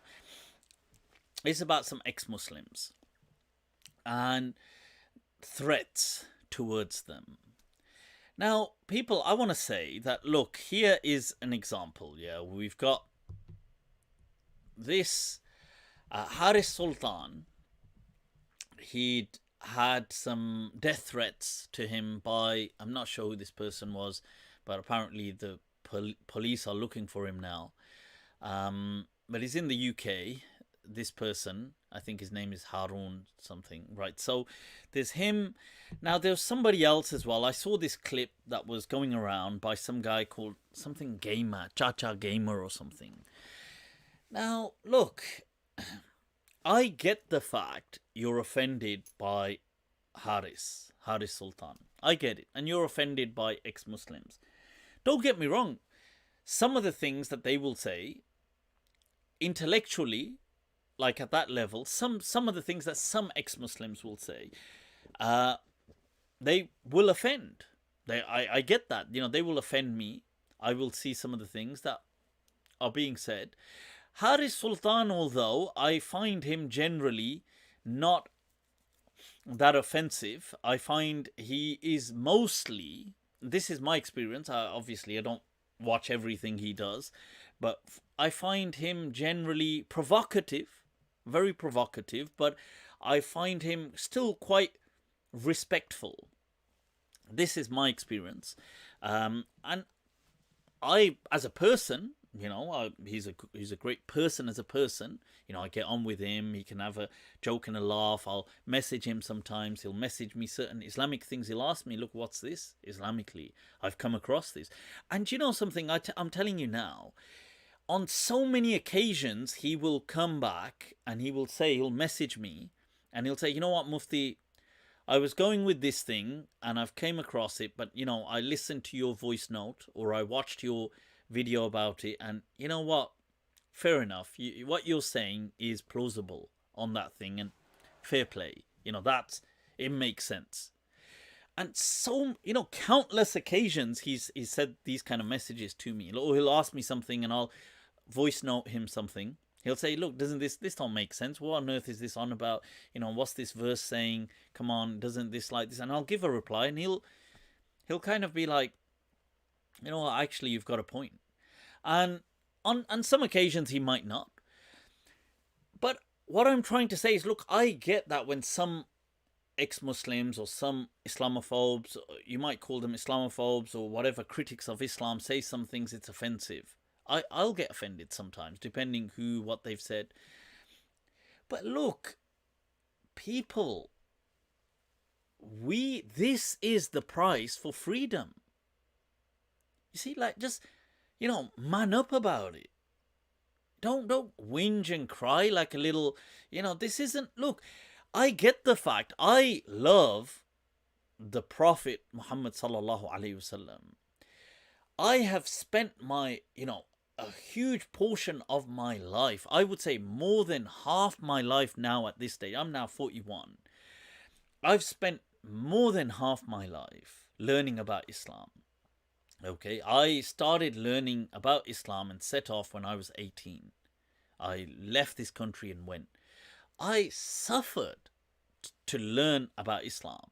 I mean, I struggled. I went off with no idea. I struggled with finances at that stage in my life. I struggled with illnesses, new countries, hot climates, not used to them, bloody catching jaundice, doing this, doing that, having to, just having a sleeping bag, sleeping on the floor.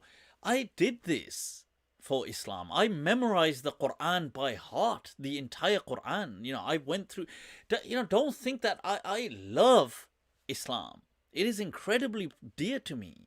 That me going off and learning about Islam and doing this was by far the greatest achievement of my life. And I have other achievements too. I have academic achievements. I've done degrees. I've done masters in things. I have certain businesses. I have certain things. I have in life. Allah has been very generous and kind and showered upon me many things. But this by far has been the greatest achievement in my life. And I do hear when people say these things, I can understand that you're getting hurt. But look, this is not the way to respond. I saw this clip, this guy, Chacha Gamer or whatever, saying, look, when you offend our Prophet, to, our Prophet is our family, to our family, doesn't say, aap, to family pe ja raha hai, you're going upon our family, so now we're going to come for your family. So what they did is this is recent, start targeting his mum. Haris Sultan's mum, saying we've got photos of his mother, his sister, grown adults, who, by the way, are Muslim. His mum is a Muslim, his sister is a Muslim. Oh, yaar, this is where they live in Australia. This is where his family lives. This is his white wife is I don't know whether presumably his wife or his girlfriend. This is who she is. We've got her photographs. People, and this is his dog. It's not a crime to. He says it's not a crime to kill a dog. What? Do you live in a jungle? Of course, it's a crime to kill a. What an And then he said, "Look, मैं ये भी बताता चलूँ, let me tell you guys, कि dark web पे, on the dark web you can hire assassins. It's good that people have this information. So let me tell my friends in Pakistan," he says, that even if you can't reach Australia, on the dark web, you can hire assassins. They will kill, they will maim, they will just cut off a finger, make a recording. They will do these things. They'll kidnap, they'll do anything. You can do this. And then he shows a photograph of a street view where Haris Sultan lives. Apparently, I don't know if he lives there. And then he says, his sister's quite hot and this and that and stuff like this. And have some shame on you, to have some dignity. You're saying all of this out of the love for the Prophet.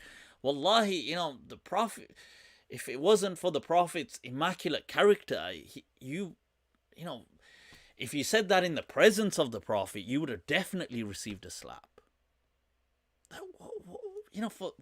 For the love of the Prophet, what? You want to rape women? You want to kidnap women? You want to kidnap his mom? And what kind of Islam have you found? You know what Allah says about the Prophet? وَمَا أَرْسَلْنَاكَ إِلَّا رَحْمَةً لِلْعَالَمِينَ. We have sent you as a paragon of mercy. Mercy. It hurts me when I see this kind of stuff. And this is not the way to vent your anger at people. Look, people, if they want to, I'm telling you, I will watch whenever I can, strong arguments, ex-Muslims, Islam critics, Islamophobes, whoever they bring against Islam. I try and watch them when I can. I want to see what's the strongest you've got. Bring me the best you've got. I want to, because I'm confident about Islam. I know, I can't convince them about Islam. I'm not trying to convince them. I've never said to Haris Sultan, he'll WhatsApp me sometimes. Other people WhatsApp me. I've never said to him, become a Muslim. It's not my goal. You don't want to be a Muslim? Don't be a Muslim. But whoever is out there, bring me the best argument you've got against Islam. Forget other people. I'm not some kind of up there, the voice of Islam. I'm just some guy who is bloody, to many people, just crazy. But I will provide you answers for what they say. So far, I have not come across a thing that cannot be answered. So far. And I'm happy for people to take it up a notch. Bring better arguments against, Islam. Let's see what you got. That's kuch takkar ki baat ho yaar. Let there be some competition here. We don't need to become scared. We don't need to become insecure. And look, if you don't like what people say, switch off. Don't follow them. This kind of, let's threaten them, let's kill them, and then let's kill his dog, let's kidnap his wife, let's bloody start trolling his sisters, his mother, let's share their photographs, let's get their photographs put on, I think he was saying, let's put their photographs on nude pictures or something, Photoshop them. And all this for the alleged love of Islam. It disappointed me, wallahi. The drive is the love of the Prophet. This has nothing to do with the love of the Prophet. This, if anything, is insulting our Prophet. So, yeah, man, please don't. Whoever these people are, I am so ashamed of you. And I do hope the police, I think there's a police case going on, that the police catch you and that you are brought to justice. What this is, if anything, you dishonor our Quran, you dishonor the Prophet of Islam. So I needed to say that because I was kind of like, I heard that, I watched those clips and I was, this isn't how you do things. Cool. People, let's move on to the Masala time. The Masala time. Somebody said, Mufti, how about a podcast on Islam in India? Yeah, sure, let's do that. Let's get somebody in. Let's chat about it. I'm not even a feminist, but Pakistan is disturbingly misogynistic. Yeah, Pakistan is messed up, man. It is messed up. I mean, there are good people there. There's good things as well. I mean, they did produce, Javed Ghamidi Saab. Shows that they can do it. But it is by and large, I get some of these trolls saying to me, and I think, bloody hell, it makes me think now that I don't think I should I ever go visit Pakistan in the future? I don't know, man. It's and I've never really thought about that in the past in that way up until very recently. That do I think this would be, that visiting might now be kind of not so much of a wise choice. Right, people. Let me just wah wah wah wah wah wah.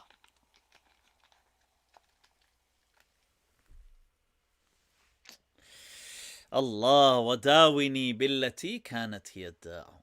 Allah, Allah, Allah. Abu Nawas. So, right. Raja Ahsan, I'm from Pakistan. Geo Meri Jaan. Geo. Right, so people, the Masala segment. So, let's, first of all, okay, minor thing. Somebody sent me this, by the way, just to get us into the... Where did I put it? Yeah. About a Pir Saab. I don't know if you guys know of this Sheikh, by the way. His name is Sheikh Abdallah Al-Haddad, and he's in Singapore. So, apparently this Sheikh had been up to some anky, this one. But the best part, what I love about this is the best part is the Sheikh basically said that he just owned it and said, yes, I did did it, but it was to purify them.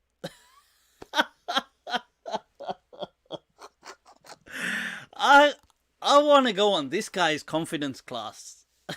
I don't know who he is, but I want to sign me up. I want that confidence. Well, Your Honor, of course I did it. It was to purify them, of course.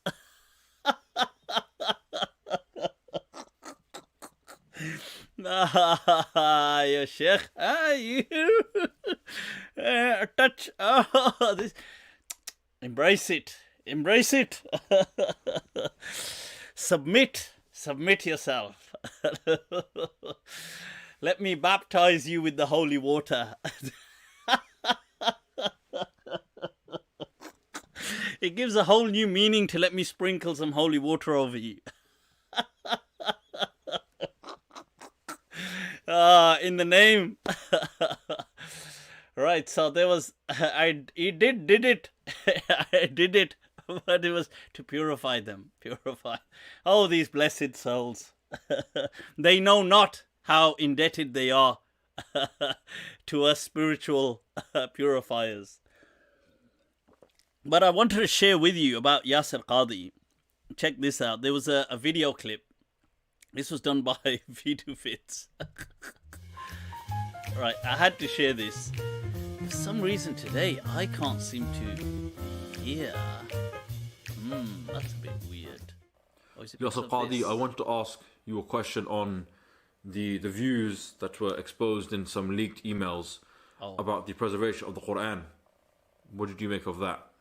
Yeah, Muhammad, you have brought up a very controversial subject, something which I have not discussed in public for many reasons, the Western academics. However, as you have mentioned this subject, I will proceed with caution.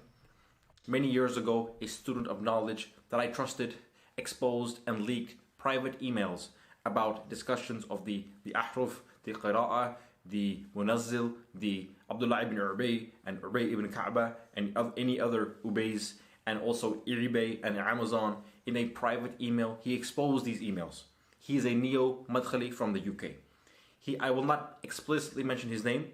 Wallahi a'adhim, I will not explicitly mention his name. However, he is a man who made a video on the permissibility of drinking the sperm of your father. Astaghfirullah al-azim, la hawla wa la quwwata illa billah. I will not mention his name. As a result of this leaked email, I had to change my email. First, it was Yasir Qadhi at hotmail.com. Then I changed it to Yasir Qadhi at hotmail.com, replacing the at sign with an ayn, with a squiggly line. This way making sure that my emails are protected by Allah subhanahu wa ta'ala. Do I as a Muslim believe that the Quran is preserved? Absolutely 100%. I think so. You think? Ya Muhammad, it is a well-known secret of academia and students of knowledge that the traditional narrative of the Ahruf, the Qira'ah, the Munazzil, Ubay ibn Ka'ba, Abdallah ibn Ubay do not fit the traditional narrative that is presented by Muslim scholars of the East. This is a well-known academic secret which I will not discuss in public. So, if you were given a blank mushaf, would it be the same as... Ya Muhammad, please don't push me. But doesn't the Quran say... Muhammad, we do not discuss these things in public. Please do not push me.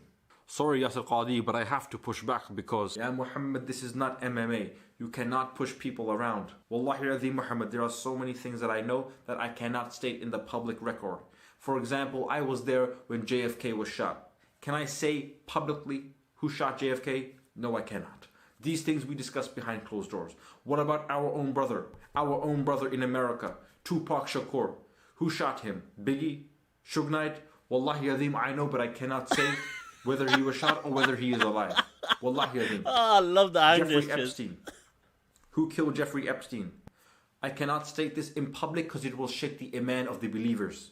Wallahi. But what I can do for you is to help you enroll on a course that I have designed for people who want to know things about the secrets of Western academia. Wallahi, it is called Things We Do Not Discuss Publicly, Explicitly, but Things We Know Anyway. Wallahi, this course is amazing. It's $50, but for you, Habibi, I will do $49.95. What do you say? So, what secret do Western academics know about Islam that Muslims don't? It is a well-known fact among Western academia that the traditional narrative of the Ahruf and the Qira'ah and the Munazzil and Abdullah ibn Ubay and Amazon and eBay has more holes in it than Swiss cheese. Wallahi, if I tell you these... No, actually I cannot mention that. If you poke holes, you will become like Swiss cheese. Your aqidah will become like Swiss cheese. And that is why I personally eat only halal halloumi cheese, because that halal halloumi cheese has no holes. So I would advise people to only eat halal halloumi cheese. Also, it is backed by scientists and Western-backed studies, which I cannot name publicly because it's too controversial, that there is a direct correlation between Swiss cheese and kufr.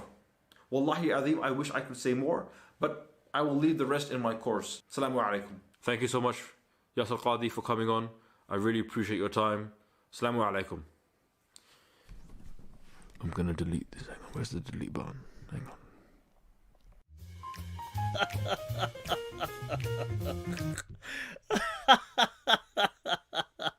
Oh my god, I was like I found that so hilarious. I love the hand gestures. It was exactly like our beloved Yasir Qadhi ji, our beloved. So yeah, so this is what's been going down, people. This is what's been going down. Now, Sheikh Yasir Qadhi, we've had, let's see if I can find, nope, that's but not. this and that, and they'll bring issues. No, that's, right, But this and that, and they'll bring that's- issues which I'm. I was trying to find don't know where I put some of these things sometimes. Where's it gone, man? Where's the thing gone, man? Where's it gone? See, I've got all these things on here somewhere, and I gotta find them. I can't seem to.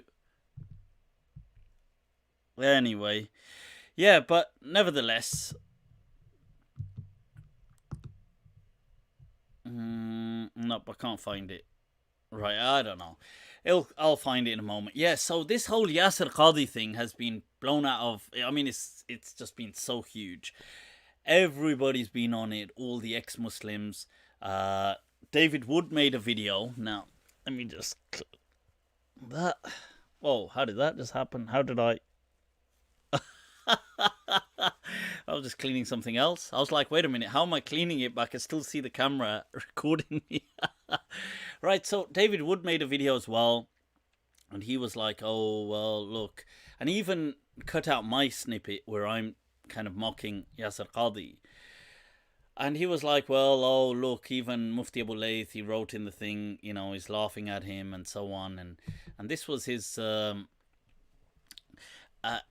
he made a video afterwards. This was another one that Yasir Qadhi had kind of filed a censor claim against him, that he's used his video clip without permission. And yeah, but in there, he has got my clip. And some of the comments, what was really weird was that some of the comments, some people saying about me, they said, yeah, apparently, they're saying, how am I a Muslim? And somebody said, apparently he's a Quranist.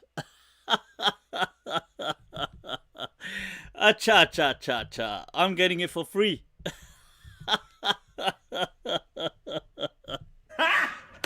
Got him! Got him! So the question is, look, why is this fair, us criticizing Sheikh Yasir Qadhi in this way? You know, what? And the truth is exactly what I said before. In all honesty, I feel Sheikh Yasir Qadhi, you know, he kind of deserves it, if I'm just going to be honest. Because look, you can't, why not, okay, this, oh, I'm an academic, I'm a professor, oh, you know, I'm professor, I'm a whatever it is. Why aren't you so transparent on all the other issues in Islam? You know, why is it when you're asked about these other issues, you have to act so dogmatic then? You know, oh, this is, nah, ya akhi, wallahi, ya akhi, we can't discuss this. It's, you know, music, nah, ya akhi, beard, nah, ya akhi, hijab, la, ya akhi, you know, all of these things, evolution, wallahi, ya akhi. It's, so, you know, when you're going to do all this drama that you're so sensitive to own up to any of these things being permissible, because I guarantee, you know something, this is my bet. If I was a betting man, if I was a betting man, I would bet you that Sheikh Yasir Qadhi Sahib, he does not believe in probably 75% of what he preaches. Now, I do believe he's a Muslim. I don't believe, you know, some people saying he's a closet atheist. I don't believe any of that. I believe he is a Muslim. I actually believe he's very open-minded. I would believe that in many ways his views would probably, maybe not if all the way, but probably 3/4 of the way, probably overlap even with my views. That's how open-minded, broad-minded, I would assume he actually is. But this is my problem now. The hypocrisy. You know, what he does is he panders to a dogmatist crowd of trying to be like, I have to uphold this dogmatism. But occasionally, I'm using hikmah, ya akhi. I'm using hikmah. I'm going to occasionally just drop in 1-2 things by saying, you know, I'm saying there should be a discourse on this. It should be a discourse. Acha, acha, acha, acha. Ab discourse kon tara bagar si, you know. You know, who's going to do this discourse? You have to bloody do it. It's like, there should be, wallahi, there should be some discourse on this. Discourse. Who the hell are we going to call for discourse? Your dad. Obviously, you have to do it, Sheikh. Nobody's going to come and do the discourse. So, you have to do it. So, it's like, well, you know, oh, and these topics are not even like, these topics are now outdated. But he still won't, you know, like openly admit. He might use some loose words, but this, you see, when you're going to behave like that, then you're going to come out and say this. Then, hell, this That ain't on. You see, because now what you're doing is you're on purpose. And then to me, it doesn't even bother me that he said that. I felt that first of what bothers me is the hypocrisy of not being transparent with lesser issues, with easy issues. On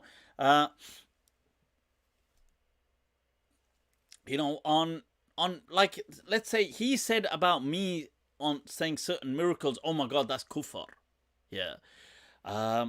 This whole thing, like even simpler issues, like imagine, I don't know, like would he even openly say about the beard? Now, even though he trims his beard, but would he say that, oh, it's okay to shave the beard, for example? It's not haram. I'm not aware that he's ever said that. I watched a clip of his where he was saying you couldn't even say happy birthday. It's like, what? Cha. He's got it in full reverse.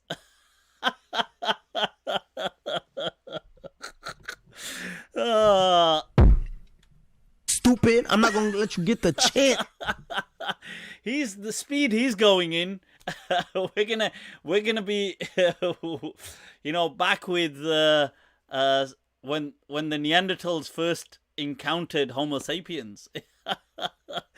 So this is why I have no sympathy, because I feel, and him saying sarcasm is haram in Islam. Allah ya akhi, sarcasm's haram.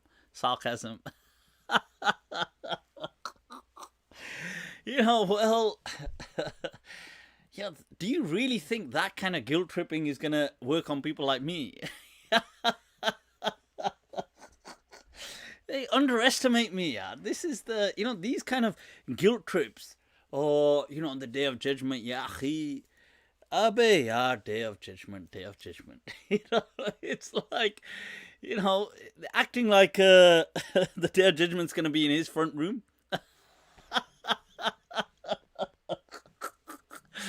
Right, so so this is how, in my perspective, these people they ask for it. So they feel that, like, and then if you're gonna discuss it, give them a response. Give the people something. Don't act like you're some kind of super liberal, chilled out hippie. You're not. You're a bloody Salafi at the end of the day. Even you're an open-minded Salafi, but you're still a Salafi. And I actually believe deep down you're not. You're pretending to be a Salafi still, though. Let's be real. And the truth is, this is only because it's to pander to his crowd, because now he'll lose a following, and he's lost a following, and all these people coming for him. Well, did I tell you to do that 180? 2-3 years back? Sheikh Yasir Qadhi was actually going on the right track. About 4 years ago, he mustered up the courage to start to become openly enlightened. So he started kind of telling people, this, and you made this post about music, we can't say this, we can't say that, he started becoming different. And he got a lot of backlash. He started saying, we can't really, this aqidah has issues, this has issues, this, So what happened is his own started to boycott him. Dawa Man leaked those emails of his. Other people started to do these things. So, he found himself at a crossroad. At this crossroad. Do I, A, to thine own self be true? I just go out. It's my fight at the end of the day. I'm going to say it as it is. People can accept it. They can like it. They can lop it. They can do whatever the hell they want. I'm going to be true. Anybody who wants to join my caravan is going to be somebody searching for what they believe to be the truth. He could take that way, but the pros, I will be able to be free. I will, the truth shall set me free. I will be myself. No double standards, transparent, peace of mind, serenity. That's the pros. I will be able to give this peace to many of my followers. The cons are, well, I will lose an incredible amount of following. Because remember, his hundreds of thousands of fans that he has, followers, are out of them, probably 70% of them are Salafi-esque. They may not be the hardline Salafis, but they're still Salafis. So At least 70% of them. So now, okay, do I lose all these people? And I will get trolled by them. I will get, Or the other crossroad, do I pretend to believe in what I used to believe in and what these people want me to believe in? The pros, I will continue to have a following. I will continue to make money from having this following. Obviously, YouTube, other things, people paying me, hundreds of thousands of followers, hundreds of thousands of views. Obviously, all these things, cha-ching, cha-ching, people. It does equal cash. You'd be naive to think it's not about money as well. It's massively about money.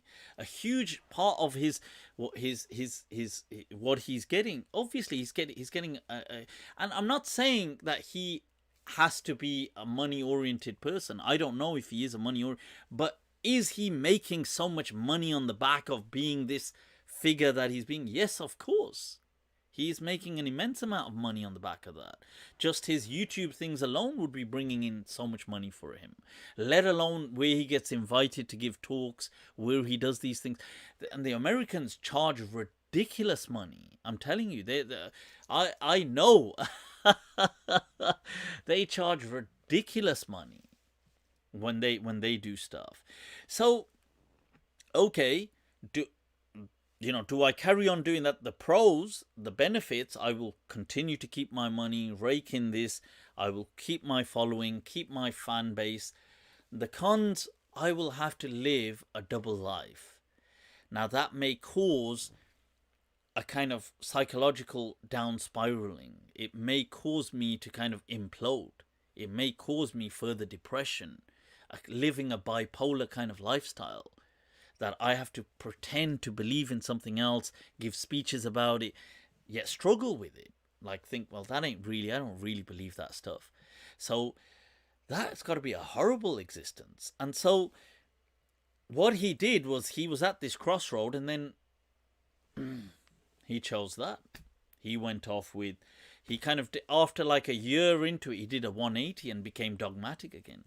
So this is why I don't really, sure, I respect him as a person. I respect him as, Sheikh Yasir Qadhi. And, like, if I was to meet him, I would be very respectful towards him. I'd be very hospitable.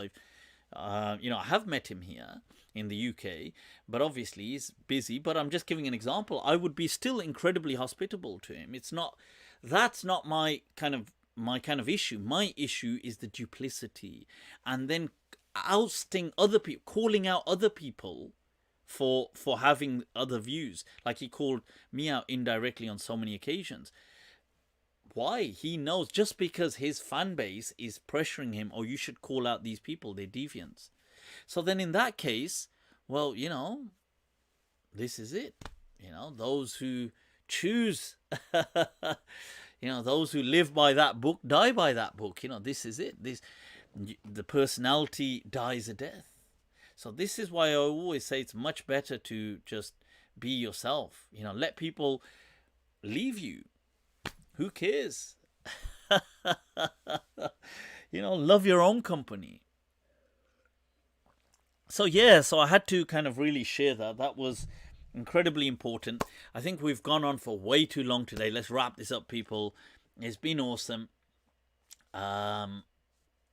Are we allowed to play the lottery? Sorry for the caps. Yeah, I believe the lottery isn't haram. I mean, lottery and things are a minor thing. They're not really, it's not gambling on that level. Things like proper gambling, going to, which can be in any form like casinos and things like that, is highly addictive. And it ruins lives. It is haram in Islam. But this isn't. I mean, this is. Can you please answer my super chat? I didn't see your. Okay. Is there Sahih Hadith that say 5 times Salah is a must? Yeah, there's several Hadith that say. The particular asanid, I will have to look up. But the popular Salah that Inna Allah. فرض عليكم 5 صلوات fi yawmin wa layla, that Allah has mandated for you 5 prayers in a day and a night. The descriptive hadith, like the hadith in the Muwatta about how the Prophet set out the times for prayer, the hadith of Jibreel, these are Sahih hadith, that are showing, in fact, the time for the 5 prayers of hadith of Jibreel. The Prophet says, Jibreel showed me to pray in the at this time, and then came again the second day. That's Imam Malik transmits that, and Imam Malik is a legend in hadith. You can't touch him. Bukhari is nothing compared to Imam Malik. So yes, of course there's Sahih hadith, but I would say that prayers don't really come to us through hadith. They come to us through the living tradition, of Islam. The living tradition is that the practice, the fiqh that is inherited community by community, like from father to child. That is the living tradition of Islam. This is what Imam Malik meant when he said that look at the amal around you. These people took from their fathers, who took from their fathers, who took from the Prophet. So this is how you learn about these things. Somebody said Imam Malik is free from you. Mahid said. Mahid, whose name means cradle. Well, life just went like, I would have roasted you, but it looks like your parents beat me to it. His parents go, you know what? Let's just, they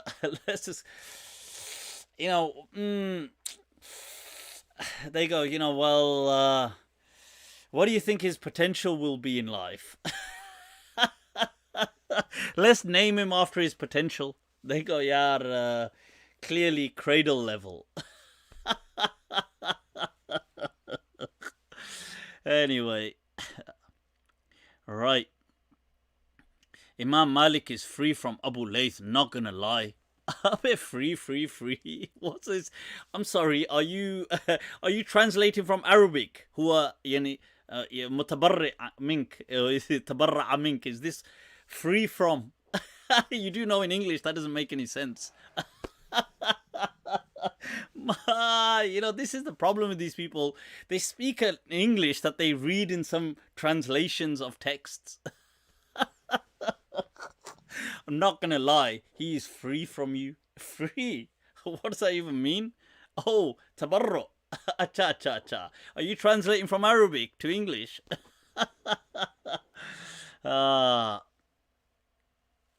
Right, so wanna do DMT? Do you compose Mufti? Is Sheikh Arif coming on MindTrap? Yes, of course. I have asked Sheikh Arif, and I will reconnect with him now that Ramadan and all that is over. Right. Mufti, did they catch you with child porn? No, they did not catch me with child porn. Acha, so maybe I'm not the one with the name Child Cradle. You sickos. They have this name. Right. Let's see. Some final questions, people. We've got to wrap this up. So, sorry I've been slow on the timestamps. Not to worry. I dearly appreciate it, Jawad. Much love. Is Hamza Ali Abbasi coming on? Yeah, sure. Hamza Ali Abbasi has said he will come on. He's happy to come on. Do you follow any school, brother? Yes, I'm Maliki in Madhab. I follow the Maliki Madhab. Yes, of course. Can you bring Sheikh Hamza Yusuf on MindTrap? I would love to get Sheikh Hamza Yusuf on MindTrap. Sheikh Hamza Yusuf, bade log hain yaar. Hum chote log hain. We're low time people. We don't have that kind of standing in society. Right, people. Abu Layth, are you a modernist? Not at all. I firmly believe in the tradition. I have chains of asani, that is chains of transmission going back first of all in the Quran to the Quran, then in all the major books of hadith going back to the authors themselves. I believe in that. I have it in fiqh as well, going back, right back to people like Imam Malik or the authors, Ibn Abi Zayd. I firmly believe in this tradition. I've never ever said to people, throw our tradition in the bin, or we should have nothing to do with the past. We should only look at the Quran, just us. I firmly find all of my my understandings. I reflect on what earlier scholars have said. Obviously, I don't blindly follow, but I do follow. Cool. Tawsif, much love, as always. Shukran. Let the Mufti stay firm. Let the haters hate, bro. We love you. Yar, much love. Right back at you. Muhammad Ashami, doing it. Guys, right, did I read that poem, by the way? No, I didn't. I tell you what, let me read this and then wrap this up with that. I think there was a poem I'd taken out, actually, about fate and things like this. Check this out, people. Sagar Siddiquis. And then after this, we'll call it a night, where he says, Na khaufe khuda hai, na khaufe khudai. Allah, Allah, Allah. Bashar de raha hai, bashar ki duhai. Na jane kahan kho gayi hai murawwat. Badi dur tak to mere saath aaye. Allah, Allah, Allah. Murawwat is ethics, morality, this civility. He says, I don't know where it went. We set off, all I know is when we set off on this journey, it was with me. But I lost it somewhere along the way. There's some deep निगाहों के अंदाज बदले गए हैं वही है मगर रस्म जलवा नुमाई. Check this line, his final line, people, the hasil of the poem. Fazae muqaddar is the atmosphere of destiny. Fazae muqaddar badal di hai sagar, nazar jab kabhi zindagi se milai. Allah, Allah, Allah. That, you know, whenever I've looked life dead in the eyes, I've changed the horizon of destiny. Fazae muqaddar badal di hai sagar, nazar jab kabhi zindagi se milai. With that, people, take very good care of yourselves. Much love as always. Wassalamu alaikum wa rahmatullahi ta'ala wa barakatuh. Do subscribe. Do click the notification bell as well on YouTube. I do release videos daily, people. Assalamu alaikum.